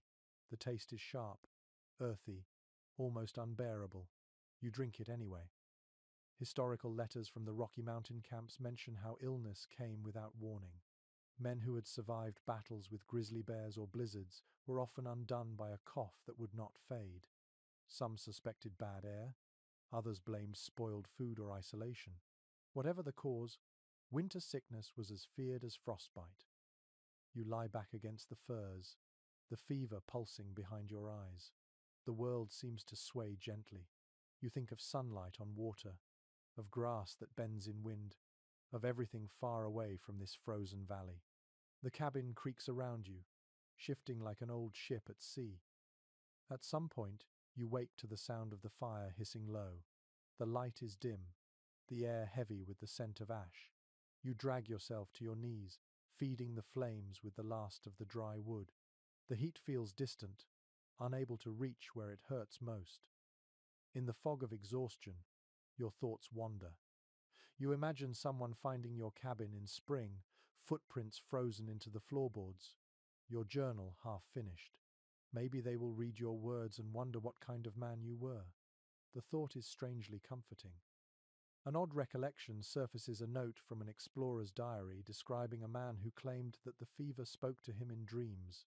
He said he saw figures of light walking through snow, silent and kind. You think about that as you drift again, half dreaming, half listening to the mountain breathe outside. The fever deepens through the night. You sweat despite the cold, the heat rolling off you in waves. Every sound grows distant. You hear the wind through the cracks, whispering in a language you almost understand. At times, you think you see movement in the corners of the room, shadows shifting like visitors waiting for permission to speak. You dream that you are walking through endless snow, barefoot, unafraid. The moon is bright, the air warm, and every breath feels easy. Somewhere ahead, you hear laughter, the kind you have not heard in months. You follow it, though the sound never grows closer. When you finally wake, the fire has gone out. The cold bites immediately. You shiver violently, crawling toward your flint and steel. Your hands are clumsy, but you strike until a spark catches, feeding it slowly with bark and dried grass. When the flames rise again, you sit back, shaking but grateful. The fever has broken a little. Your body feels drained, empty as a hollow log, yet you can breathe more easily. Trappers' journals mention how men marked recovery by hunger. You take that as a good sign when your stomach growls for the first time in 2 days. You cut a thin strip of dried meat and chew it slowly, savoring its rough salt. It tastes like life returning. The snow outside glows blue in the weak light of dawn. You pull on your coat and open the door to let in fresh air. It stings your lungs, but it feels clean. You stand for a moment, eyes closed, breathing deeply. The sickness has left you fragile, but alive. Some records tell of men who credited faith or luck for surviving such fevers. Others admitted it was simply stubbornness, the refusal to lie down and let the cold win. You think it might be that. You have not come this far to vanish into the snow. You gather more wood, chop slowly, rest often. Each swing of the axe feels like a heartbeat. The rhythm steadies your thoughts. You know the fever will return if you do not care for yourself, so you work carefully, quietly, letting the mountain's silence guide your pace. By nightfall, the cabin feels different. The air is warmer, the fire stronger. You wrap yourself in furs and sip another cup of the bitter tea. Outside, the stars have returned, glittering like ice scattered across a black river. You watch them through the small window, feeling something close to peace.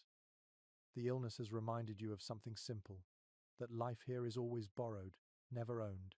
Every breath, every flame, every meal is a trade between you and the wilderness.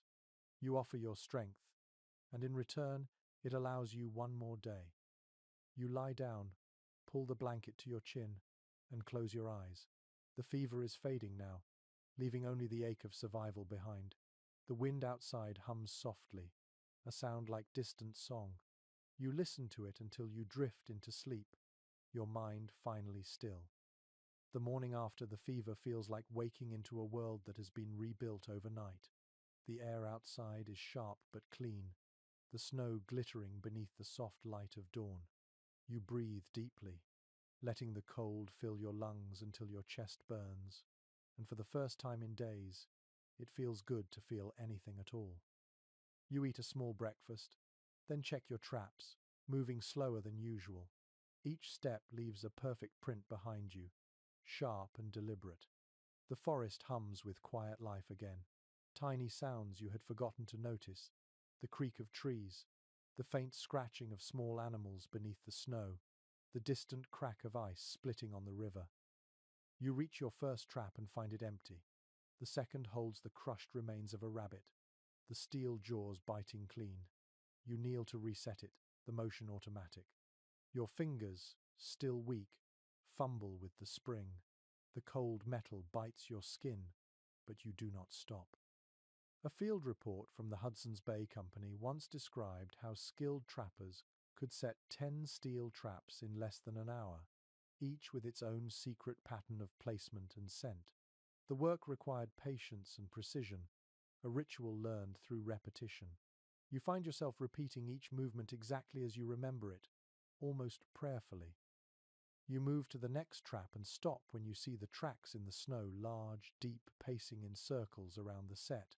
Wolf again, or perhaps mountain lion. The prints are fresh. You squat, touching the edge of one with your glove. The snow is still soft there. You straighten slowly, feeling watched. Your rifle feels heavier than usual, though you keep it close. You scan the trees but see nothing, only the soft flicker of sunlight between branches.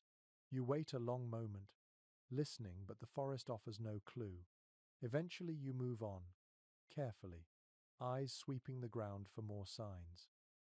By noon, you have reached the last trap near the ridge. It holds a beaver, caught neatly by the leg. You kneel to free it and notice the faint shimmer of frost clinging to its whiskers.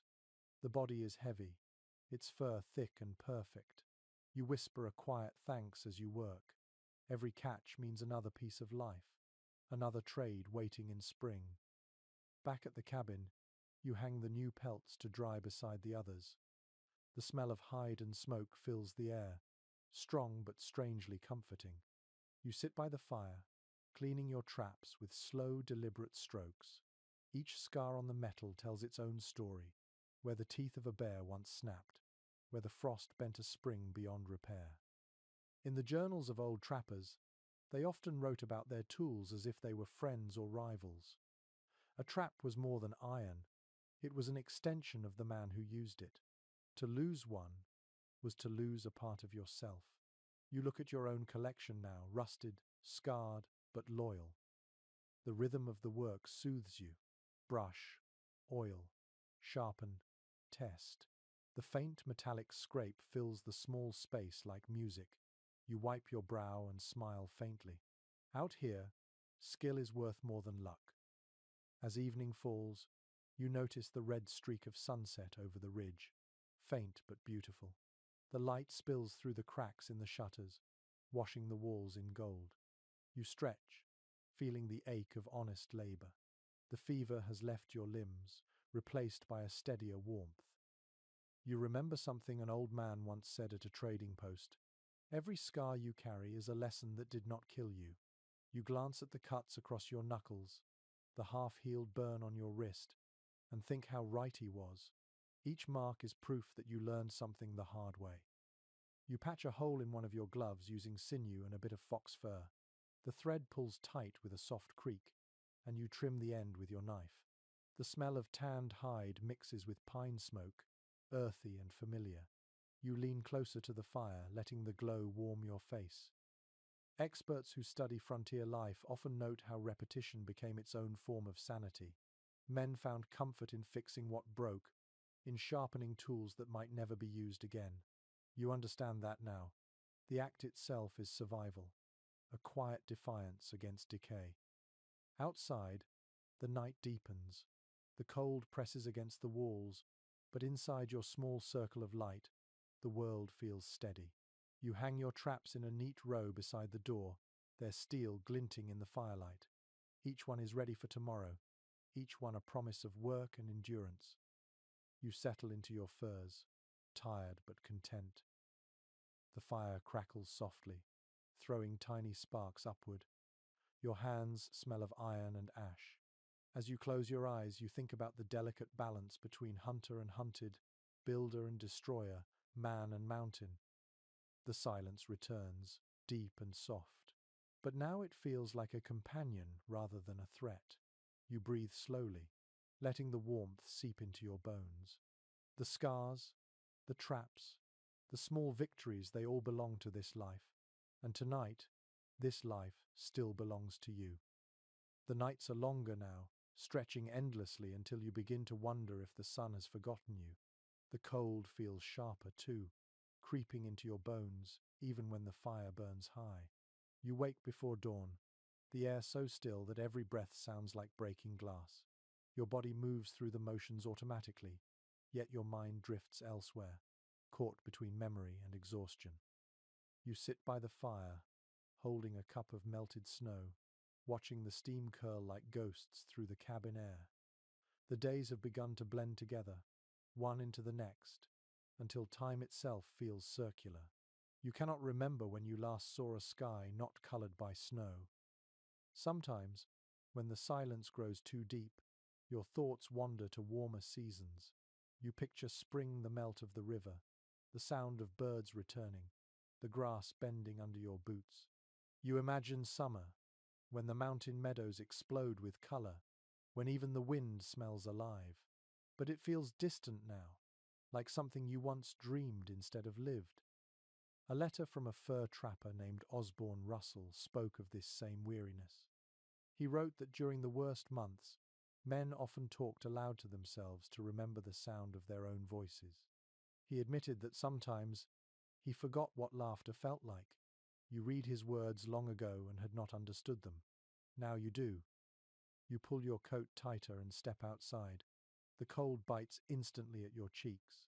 The world is white in every direction, glowing faintly under the pale morning light. You walk a few paces away from the cabin, snow squeaking under your boots. The air is so clean it almost hurts to breathe. The mountains rise in the distance, their peaks hidden by cloud. You feel small before them, as if standing in the presence of something sacred and ancient. You understand why some of the old trappers called these ranges the cathedrals of silence.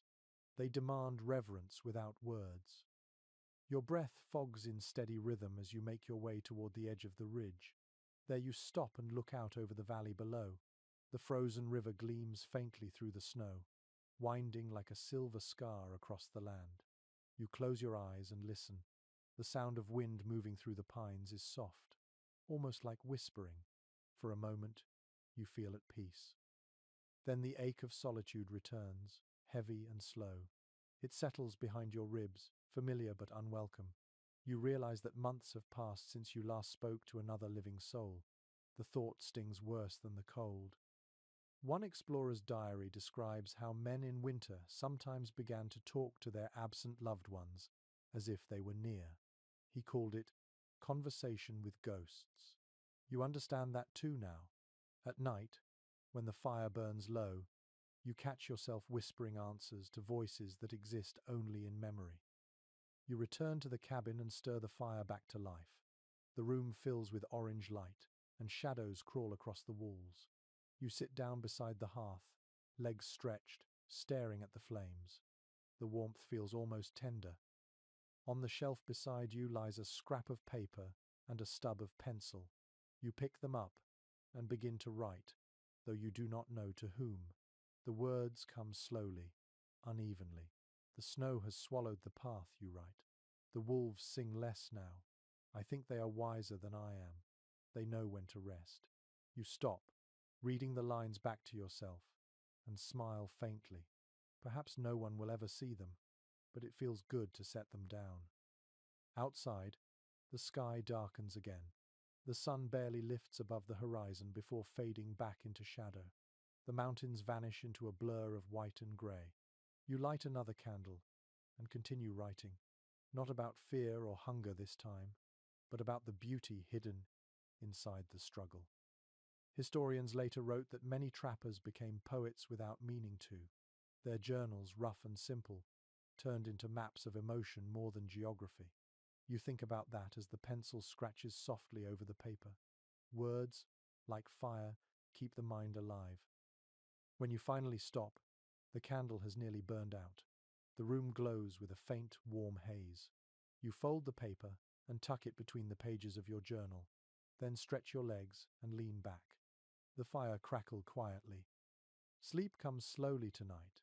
You dream again of summer, of walking barefoot through tall grass, of water so clear you can see the sky reflected beneath the surface. The air is warm in your dream, and for a few moments, you forget the weight of the cold world pressing at your door. When you wake, the fire has died down to a soft glow. The cabin feels still, the quiet thick enough to touch. You pull the furs around your shoulders and listen to the faint sigh of wind outside. The dream lingers a moment longer before fading. Tomorrow will be like today. The snow will still fall, the wind will still sing through the trees, and you will still rise to face it. Yet somehow, knowing that spring waits somewhere beyond the horizon feels enough. The thought alone is warmth. Morning creeps into the cabin as a faint grey glow behind the shutters. The wind has quieted, but the air holds a sharp, metallic chill. You sit up slowly, stretch your arms, and listen to the soft creak of the logs adjusting to the cold. The fire from the night before has died completely. A thin layer of frost glimmers on your blanket where your breath froze in the night. You rise, stiff but steady, and coax a spark back to life in the hearth. The warmth comes slowly, climbing through your fingers as the flames catch the dry wood. Soon the small space fills again with the familiar scent of pine smoke. It feels like company. Today will be a quiet day. The traps are set, the woodpile is full, and your food will last another week. For now, survival is not about labor but endurance. You decide to allow yourself a small comfort, a habit that the mountain men guarded like treasure, a drink, and a pipe by the fire. You take down the small bottle from the shelf. It is nearly empty now, a finger's width of amber whiskey sloshing at the bottom. The smell is sharp when you open it, and even before you drink, it warms you a little. You take a small sip, feeling the burn trail down your throat and spread through your chest. In the fur traders' journals, many wrote of these small indulgences. Whiskey and tobacco were more than luxuries. They were proof of humanity in a land that demanded the instincts of animals. One veteran trapper wrote that a man without smoke or drink loses his memory of the world beyond the trees. You believe him? You light your pipe carefully with a stick from the fire. The first draw fills your lungs with the sweet, woody taste of old tobacco. The smoke curls upward in lazy rings, drifting toward the roof before disappearing into the vent. You lean back and let the warmth and the haze carry you somewhere between wakefulness and rest. A book once written about the fur trade described how men made rituals out of small comforts, sharpening a knife, pouring the last drops of whiskey, or cleaning a rifle long after it was necessary. These gestures were acts of faith, reminders that the mind could still choose peace even when the world outside offered none. You feel that truth now, sitting in the glow of the fire, your breath mixing with smoke. The silence feels softer today, almost kind. You take another sip, slower this time, and close your eyes. The warmth loosens the tension in your shoulders. You think about the faces of the few men you have shared, drink and stories with the laughter echoing through a trading post, the way tired hands passed a bottle like it was holy. You wonder where they are now, if they too sit somewhere alone in the snow. On the small table beside you rests a pouch of dried tobacco leaves mixed with pine resin. It was a trick learned from an old Shoshone hunter who once traded you jerky for a hatchet. He said the pine resin added strength to the smoke and kept bad spirits away. You smile at the memory. Perhaps it was superstition, but it worked. You smoke until the room grows hazy, then set the pipe aside and add another log to the fire. The light deepens to orange, and the shadows on the walls stretch long and slow. The air hums softly with the crackle of burning sap. Some modern scholars believe that small rituals like these saved more lives than medicine or weapons. The mind, they argued, needs something to hold on to some rhythm that proves life continues. You think of this as you roll the bottle between your palms, feeling its cool glass against your skin. The quiet makes you reflective. You think about what drives a person to live this way, cut off from the world, relying only on instinct and patience. Maybe it was freedom that called you here, or maybe escape. Either way, the mountain has stripped away everything unnecessary. What is left feels simple and pure. Outside, the light has turned pale blue again, the color of another oncoming storm. You step out for air, pulling your coat tight. The snow glows faintly, the surface smooth and unbroken. The smell of the fire clings to you as you breathe in the sharp, clean cold. Somewhere in the distance you hear the low call of a raven. It sounds lonely but content, a sound that belongs here. You walk a short distance to check the ridge, boots crunching softly with each step. The snow rises nearly to your knees. The valley below looks like a frozen ocean, its surface rippling with shadows from the clouds. For a moment, the sight steals your breath. You stay there until your fingers begin to numb, then return to the cabin. The fire is waiting, still alive. You sit again, add a few sticks, and stretch your legs toward the heat. The last of the whiskey is gone now, the bottle empty but still warm from your hands. You set it beside the pipe and lean back against the wall. The cabin hums with quiet life. The hiss of burning wood, the sigh of wind against the roof, the faint crackle of frost creeping down the window pane. You feel the edge of sleep tug at you, but it is a gentle pull, not a fight. Before you close your eyes, you whisper a small thought aloud, barely more than breath. Thank you for another day. The words feel right, even if no one hears them. The fire answers with a soft pop, as if in agreement. You drift towards sleep slowly, your body wrapped in warmth and the faint perfume of smoke. Outside, snow begins to fall again, soft and silent. Inside, the air glows with the comfort of small things: fire, tobacco, memory, and the stubborn will to keep living. The morning begins with silence, the kind that feels too complete to last. You wake to the still air, the faint glow of frost creeping along the walls. The fire has burned itself to ash, and the world outside looks smooth, unbroken, untouched. You rise, wrap your coat tight, and listen for any sign of life. Nothing. Not a bird, not the creak of a branch, only the breath of the mountain. You know that silence too well. It is the warning before a storm. You step outside, and the air feels thick, waiting. The sky hangs low, grey and heavy, pressing down on the ridges. Somewhere far off, a sound rolls across the valley, a deep, drawn-out rumble. It takes you a moment to realize what it is. An avalanche has begun. Your pulse quickens. The sound builds, growing into a steady roar that makes the ground tremble beneath your boots. You cannot see it from here, but you feel its power in your chest. Snow shearing from cliffs, trees snapping like twigs, the mountain shrugging off its own skin. You whisper a quiet word without thinking, a prayer, or perhaps a warning to yourself. Old accounts from surveyors tell of avalanches that travelled faster than horses could run, walls of snow swallowing entire camps in seconds. Some men believed they began with a gunshot or a careless shout. Others said the mountains themselves decided when to shed their burdens. You step back inside, close the door and stand still, waiting for the sound to fade. It passes after a while, the noise rolling away like distant thunder. You breathe again, slow and careful. The cabin feels smaller now, fragile against such power. You stare at the walls you built, knowing how easily nature could erase them. Yet here you still are. You sit by the cold hearth, rubbing your hands together until the feeling returns. Then you rebuild the fire, striking the flint until sparks catch. The smell of smoke rises quickly, grounding you back in the simple act of warmth. As the flames grow, you think about how many men must have vanished under white silence like that, their names never written anywhere. Historians later pieced together clues: abandoned camps, buried tools, but no stories of their last moments. Perhaps that is how the mountains prefer it, keeping their secrets sealed under snow.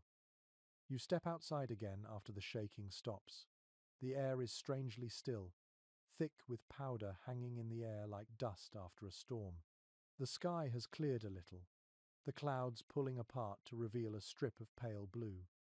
Across the valley, a section of the mountainside gleams smooth and bright where the avalanche fell. You imagine the weight of it, thousands of tons of snow and ice, sliding with the calm certainty of gravity. A journal written by an early naturalist described avalanches as the mountain's breath, an exhalation of everything too heavy to hold. You like that thought. It makes the destruction seem almost gentle, like a sigh instead of an anger. You spend the day gathering what little you can from the slope near the cabin. The snow is deep but packed solid now. Your shovel cuts through it in clean lines. The world smells of wet stone and pine sap. Above, ravens circle where the avalanche fell, already searching for what the snow might have uncovered. Life never waits long to return. By afternoon, the light has turned golden again, soft and thin.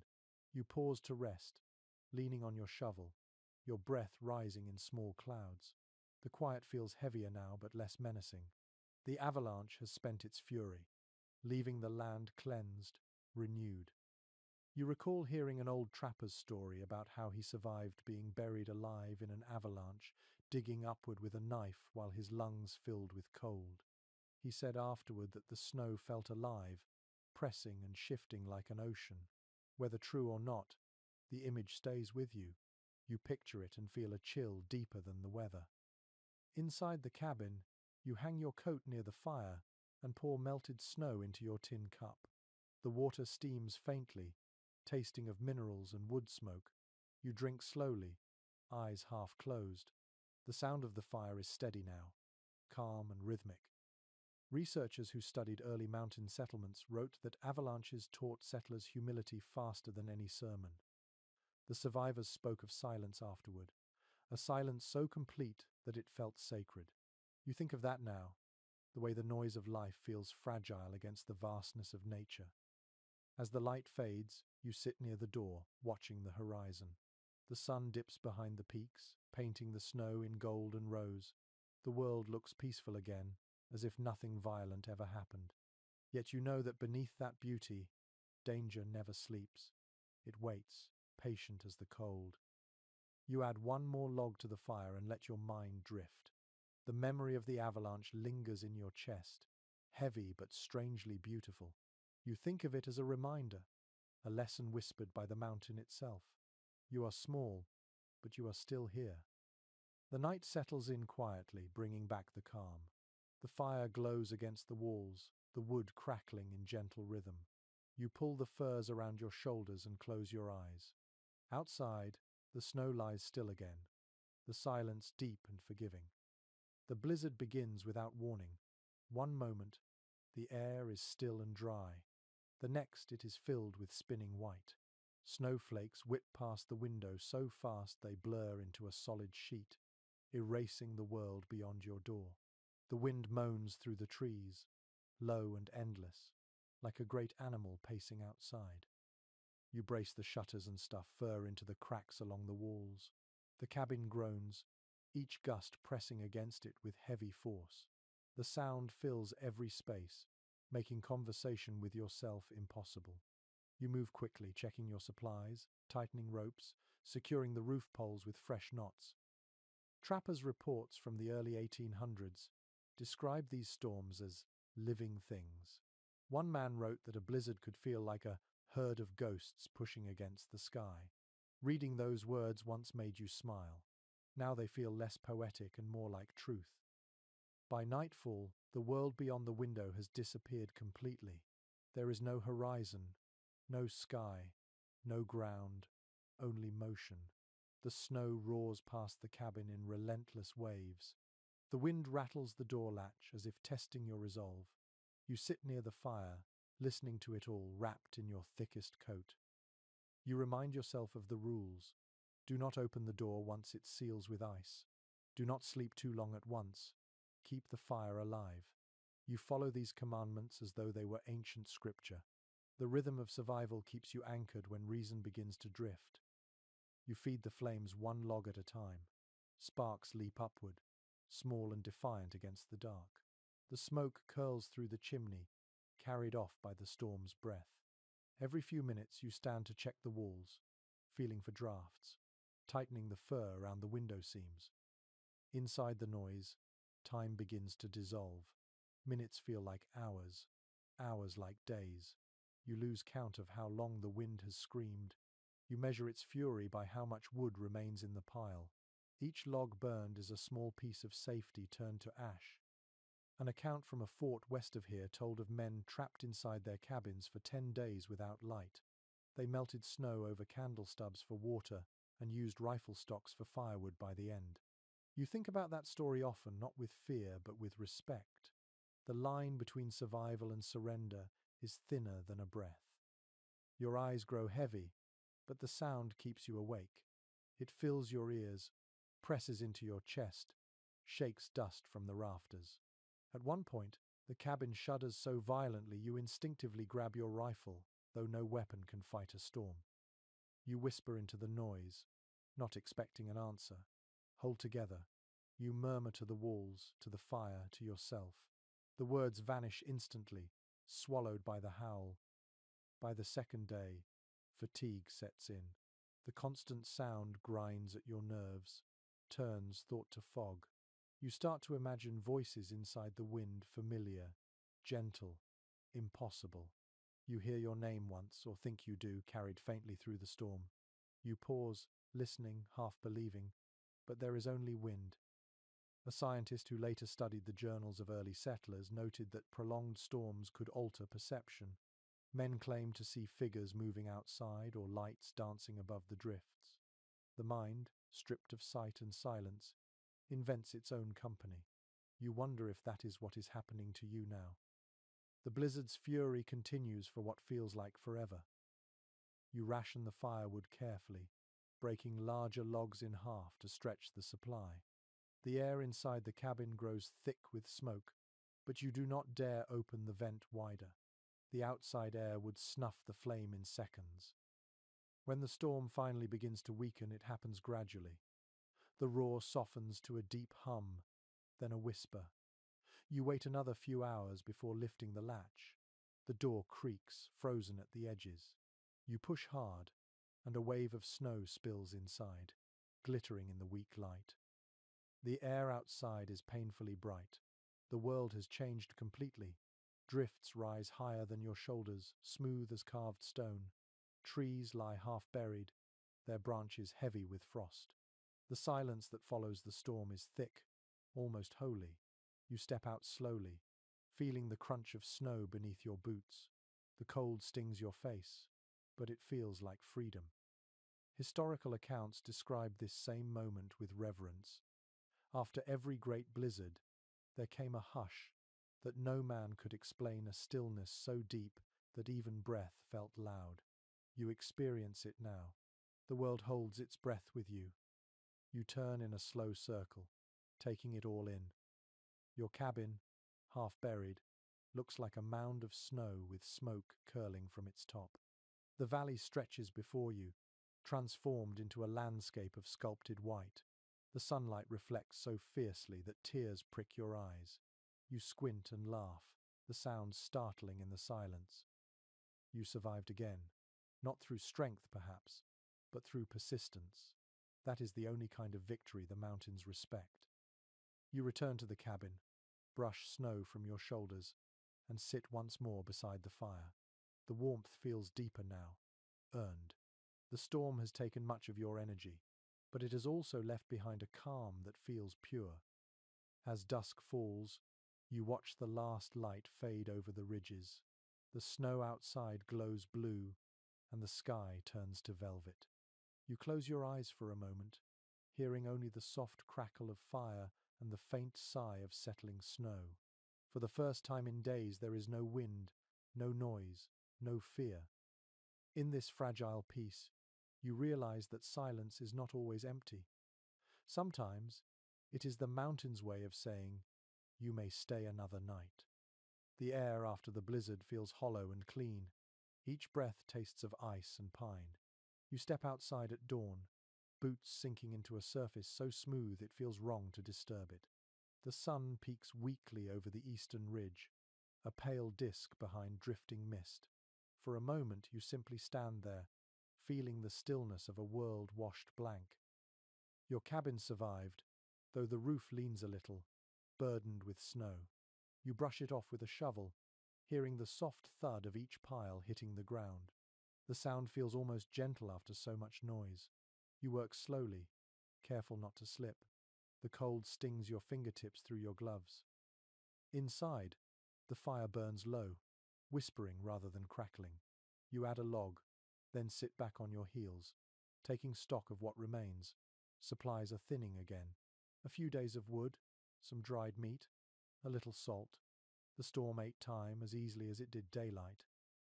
You begin to mend what the wind has broken. One shutter hangs loose, the hinge twisted. You straighten it with your knife and a small stone, tapping until it fits again. The rhythm of the sound is satisfying. Each fix feels like reclaiming a little order from chaos. Letters written by early mountaineers often spoke of this instinct, the compulsion to repair everything after disaster. One wrote that the smallest task gave the illusion of control, a thread of sanity stitched into the cloth of despair. You understand that now. It is not the storm itself that tests a person, but what comes after. You move through the cabin, inspecting each tool, each piece of gear. Your boots are cracked near the sole. You warm a strip of hide over the fire, soften it, and patch the tear with careful stitches. The thread creaks as it pulls tight. You hold the boot near the flame until the wax in the seams melts, sealing the gap. It feels sturdy again, and you allow yourself a small nod of approval. Next, you turn to the axe. Its handle has split slightly near the head. You carve a thin wedge from pine, slide it into the crack, and hammer it gently until the metal bites deep again. The smell of resin fills the room, sharp and sweet. The sound of wood meeting steel echoes softly, a rhythm that feels almost musical. A collection of explorer journals once described this constant cycle of breaking and mending as the pulse of mountain life. Everything falls apart, then is rebuilt. The beauty lies in the persistence, not the perfection.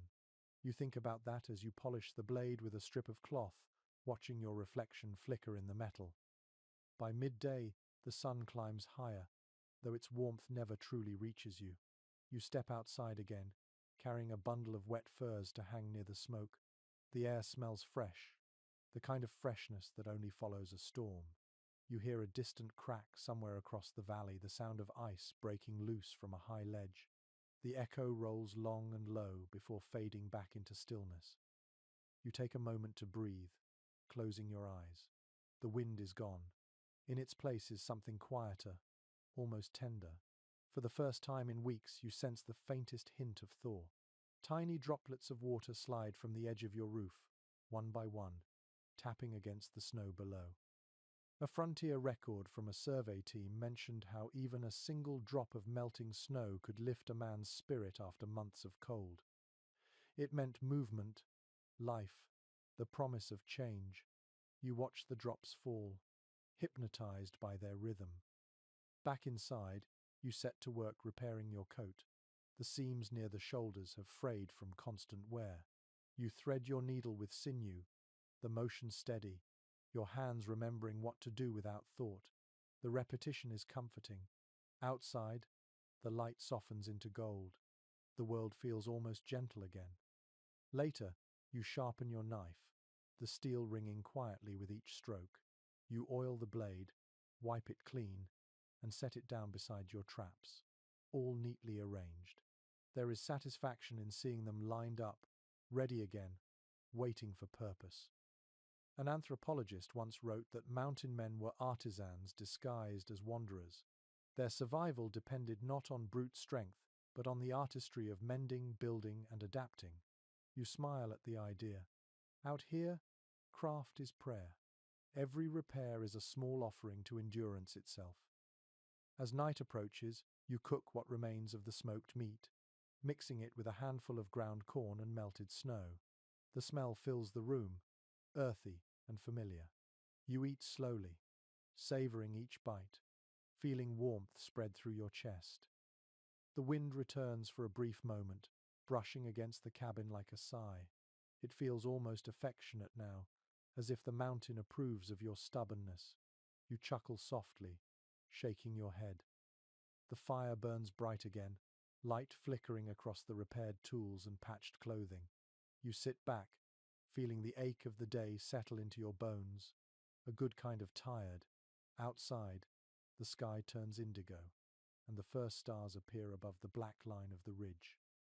You take a deep breath, feeling the scent of smoke and pine fill your lungs. The cabin creaks, settling with the temperature drop. Everything feels steady again, at least for now. Before sleep, you whisper quietly to the darkness, a promise to yourself. You will keep fixing, keep patching, keep mending, no matter what else the mountain takes. The fire answers with a soft pop, and the cabin glows with a steady, living warmth. The snow outside has hardened into a crust, and the air has turned so clear that sound carries for miles. When you wake, the light has already begun to slip through the shutters, thin and silver. You sit up slowly, rubbing your hands together for warmth, and listen to the steady hush that fills the cabin. It is the kind of silence that follows long hardship, the quiet that feels both strange and precious. Today, you do not plan to hunt or mend or chop wood. Today is for words. The thought has been circling your mind for days, a small voice whispering that it is time to write again. There is a restlessness in you that no fire can ease. You take out your journal and lay it open on the table, its pages rough and yellowed from smoke. The pencil you use is short and dull, worn down to the length of your finger. Still, it works. You begin slowly, uncertain of what to say. At first you write about the cold, the hunger, the strange rhythm of the days. Then, without meaning to, you begin to write to someone. Not anyone in particular, just a presence that feels real when the loneliness grows too large. You tell them about the sound of dripping snow, about how the mountain smells after a storm, about the way the stars seem closer here, bright enough to burn through cloud. Travelers of the old frontier often kept letters they never sent. Some were addressed to wives who had moved on, others to children who would never know these lands. Archaeologists later found those scraps tucked into cracks of cabins, preserved by time and frost. They called them ghost letters. You think about that as your pencil moves. Maybe yours will become one too. The words come faster now.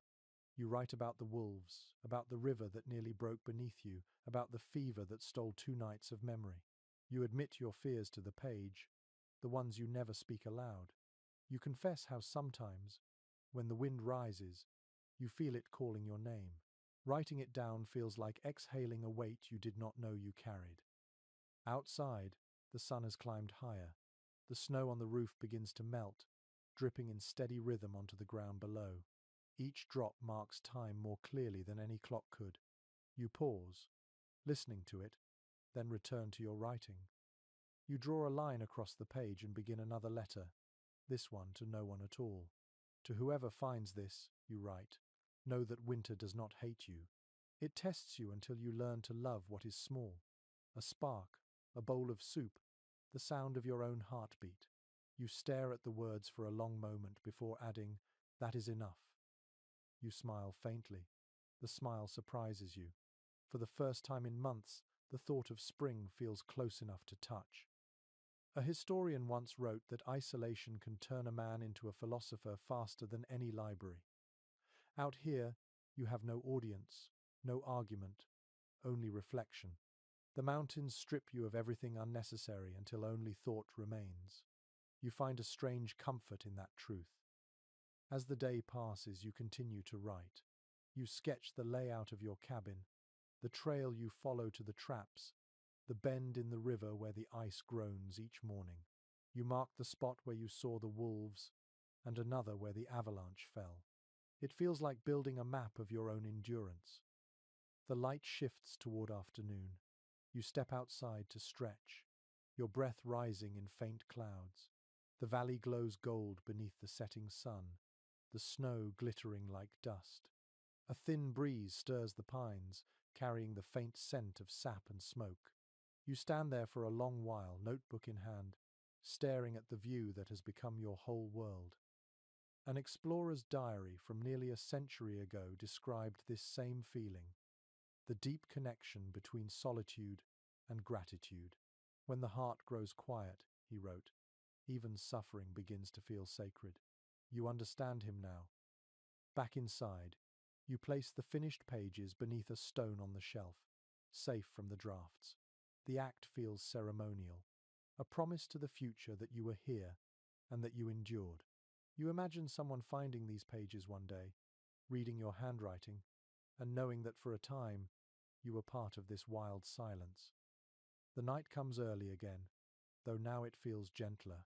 You eat a small meal, light your pipe, and let the smoke drift lazily toward the ceiling. The glow from the fire makes the walls look soft and golden. Before lying down, you look at your journal one last time. You whisper a few words into the quiet, just to feel your voice again. Stay warm. You tell the empty room, unsure whether you mean yourself or whoever might someday listen. The fire hums softly, the only living sound left. Outside, the stars return, scattered across the sky like silver dust. Inside, your letters rest quietly on the table, a record of both struggle and grace. You close your eyes, comforted by the thought that the words will keep you company long after your voice is gone. The first sign of spring comes quietly. It is not warmth, not yet, but a sound, the faint drip of water from the eaves, steady and rhythmic like the ticking of a distant clock. You wake to it, blinking in the dim morning light, unsure at first if it is real. Then you hear another drop, then another. Each one lands softly in the snow outside, a small reminder that change has begun. You step out of your bedroll, stretch and open the door. The air smells different today. It carries a touch of moisture, a breath of earth buried under months of frost. The cold still bites, but there is softness in it now. The sky, once hard and grey, glows pale blue above the ridges. You stand there for a while, letting the weak sunlight touch your face. It feels strange after so many weeks of endless winter. The snow around the cabin sparkles, its surface broken by the tiny rivulets of meltwater running in crooked lines. You follow one with your eyes until it disappears into the woods. Old journals from fur traders describe this moment with reverence. One called it the whisper before the thaw. Another wrote that the sound of dripping water could move a man to tears after months of silence. You understand both sentiments. The sound feels alive, fragile, and holy all at once. You gather your gear and head toward the ridge to check the river. The snow is still deep, but now it shifts underfoot, softening with every step. The crust that once held your weight gives way in patches, and your boots sink down through layers of slush. You move slower, careful not to fall. The air hums faintly with the distant rush of water beneath the ice. When you reach the riverbank, the sight takes your breath. The frozen surface has cracked open in places, revealing streaks of black water sliding beneath the ice. Steam rises faintly where sunlight touches it. You crouch, listening to the steady gurgle of water finding its voice again. The sound feels like the earth exhaling after a long sleep. One explorer's letter from the 1830 mentioned that the thaw was both a blessing and a danger. The snowmelt could turn valleys into rivers overnight, sweeping away camps, bridges, and everything men had built. Yet every mountain man waited for it with the patience of a pilgrim. It meant food, travel, and life returning. You fill your canteen with fresh meltwater and take a long drink. It is shockingly cold, but clean and bright. It tastes of stone and sky. As you wipe your mouth, you notice the first signs of color near the bank, a patch of dark moss, a tiny sprig of green pushing through the thawing mud. It looks impossibly delicate, yet certain. You smile without meaning to. Months of white, and now this single green thread feels like proof that the world still remembers how to begin again. The walk back to your cabin feels lighter. The snow crunches less with each step, and the air warms enough that you loosen your collar. When you reach the clearing, you pause to look at the roof, glistening wet under the weak sun. Drops fall steadily from its edge, tapping the earth like rain.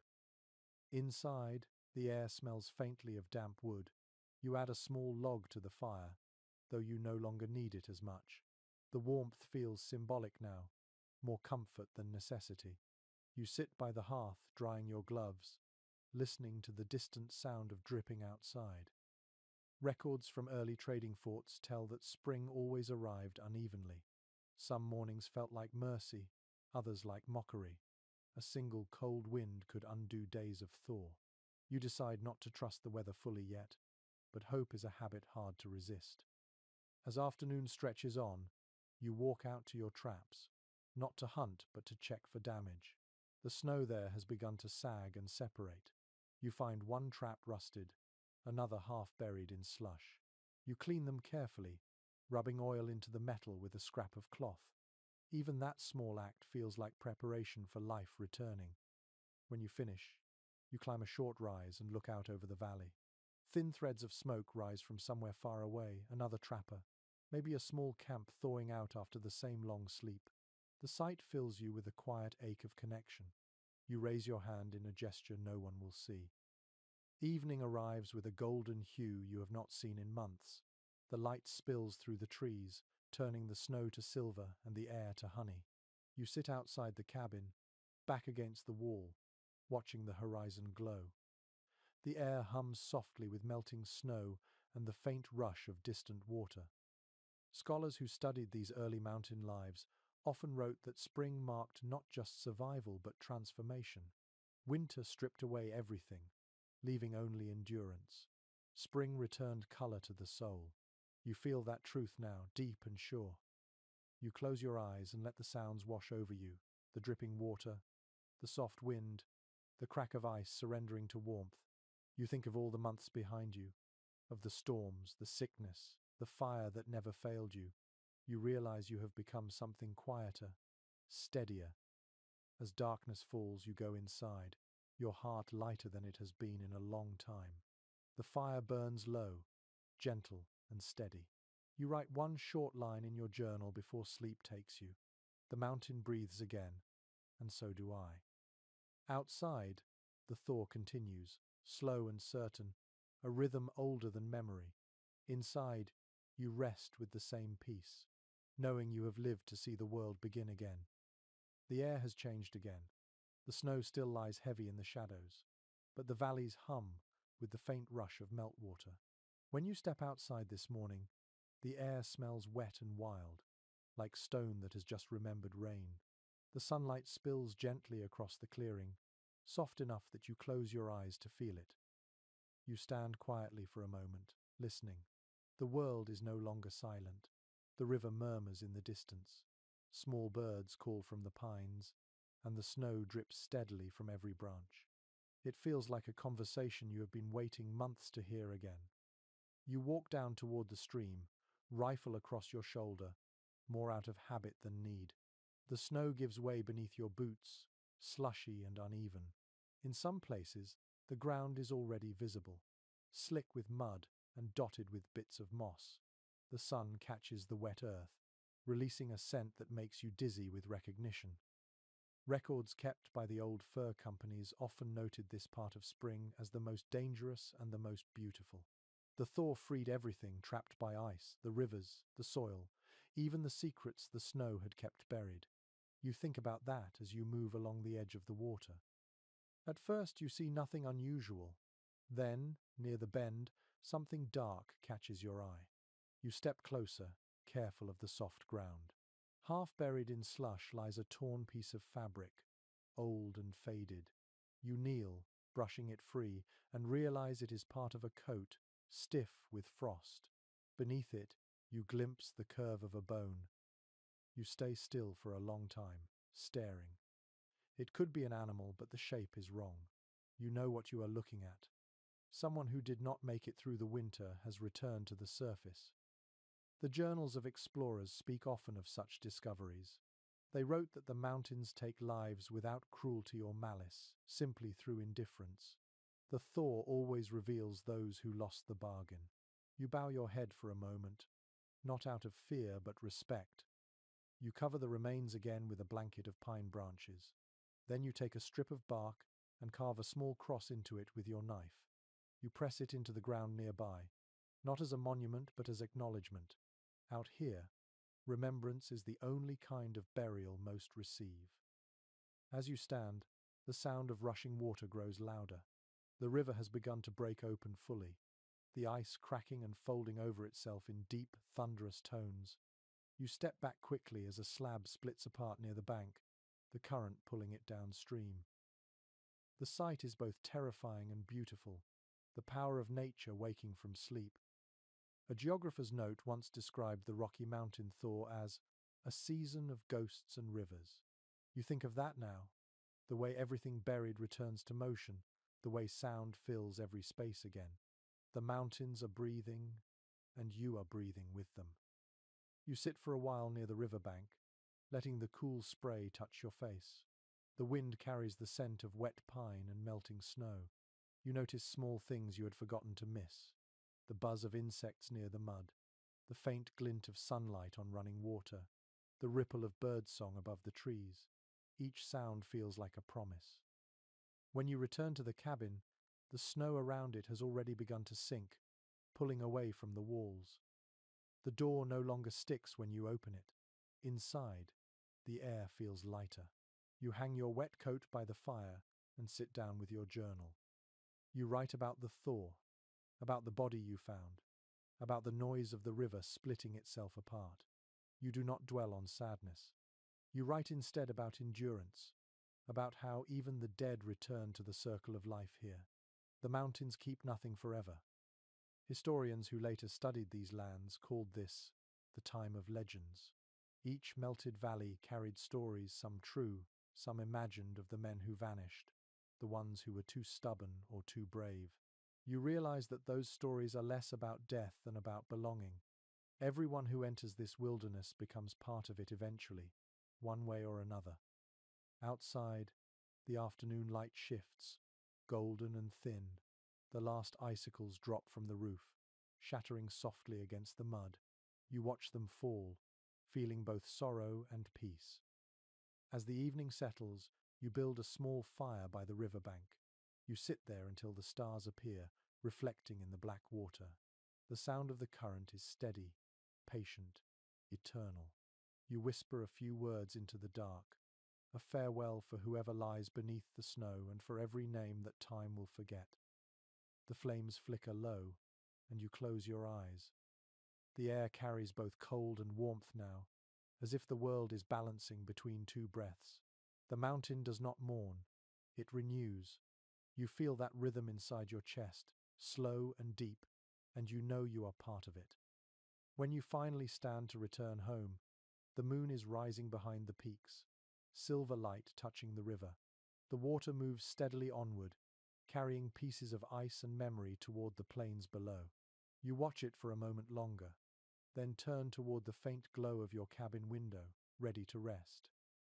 The nights grow shorter now, though they are still cold.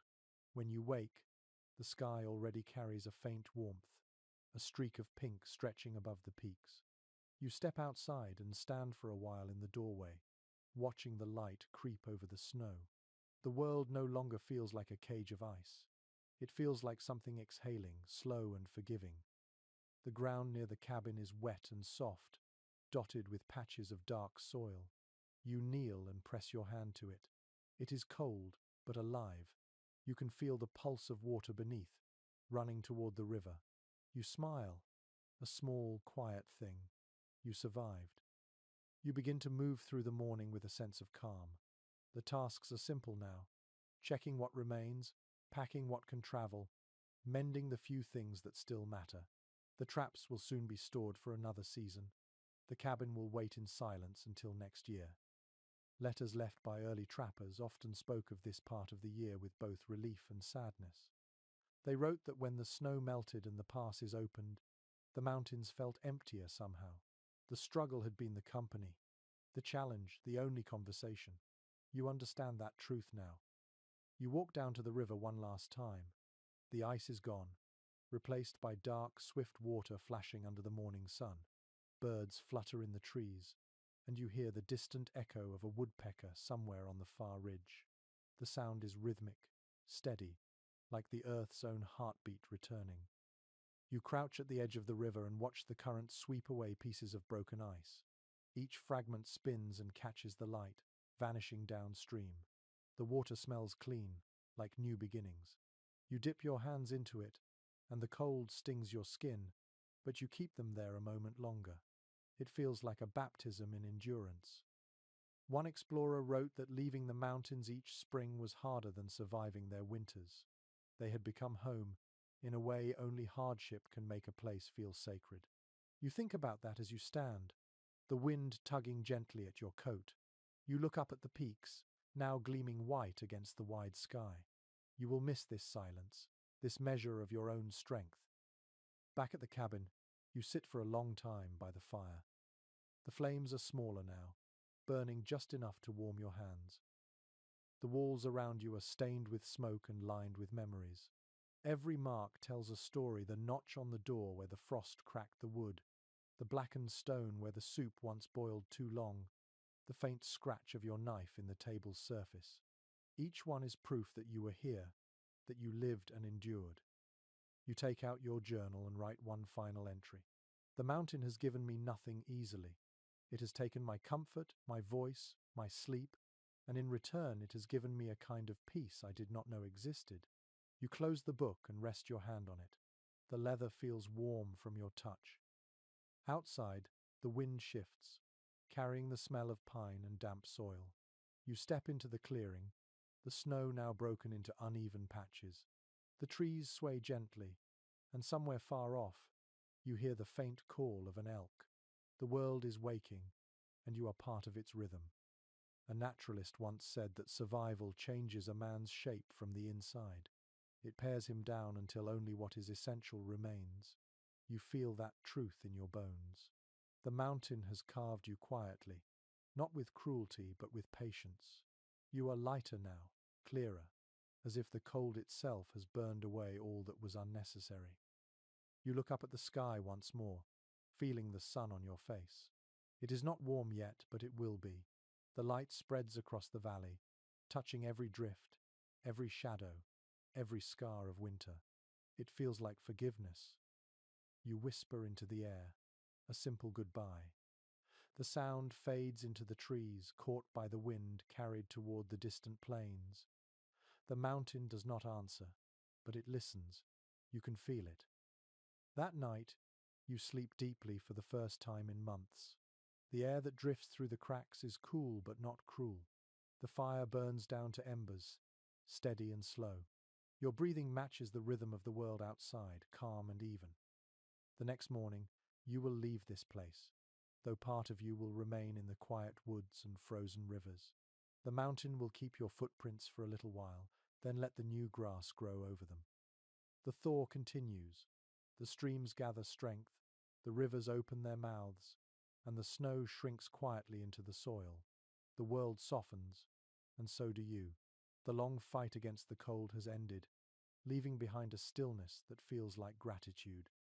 You picture the cabin now from above, small against the wide valley, smoke curling gently from its chimney. The mountains stand watch around it, old and endless, their peaks still capped in silver. The air hums faintly with life-returning water, wind, and the slow unfurling of green. You let your mind drift with the river, carried downstream past ridges and forests. Each bend reveals something new, the shimmer of sunlight on melting ice, the flight of a hawk tracing circles in the bright air, the quiet song of the earth reawakening. You breathe it in, slow and full. The struggle fades. The fear that once lived in your chest loosens its grip. What remains is calm, an understanding as deep as the mountains themselves. You see now that survival is not victory over nature but a conversation with it. Every fire, every breath, every heartbeat was an answer whispered back to the cold. The world grows dim again, the light softening to twilight. The last thing you hear before sleep is the river, steady and patient, moving toward places you will never see.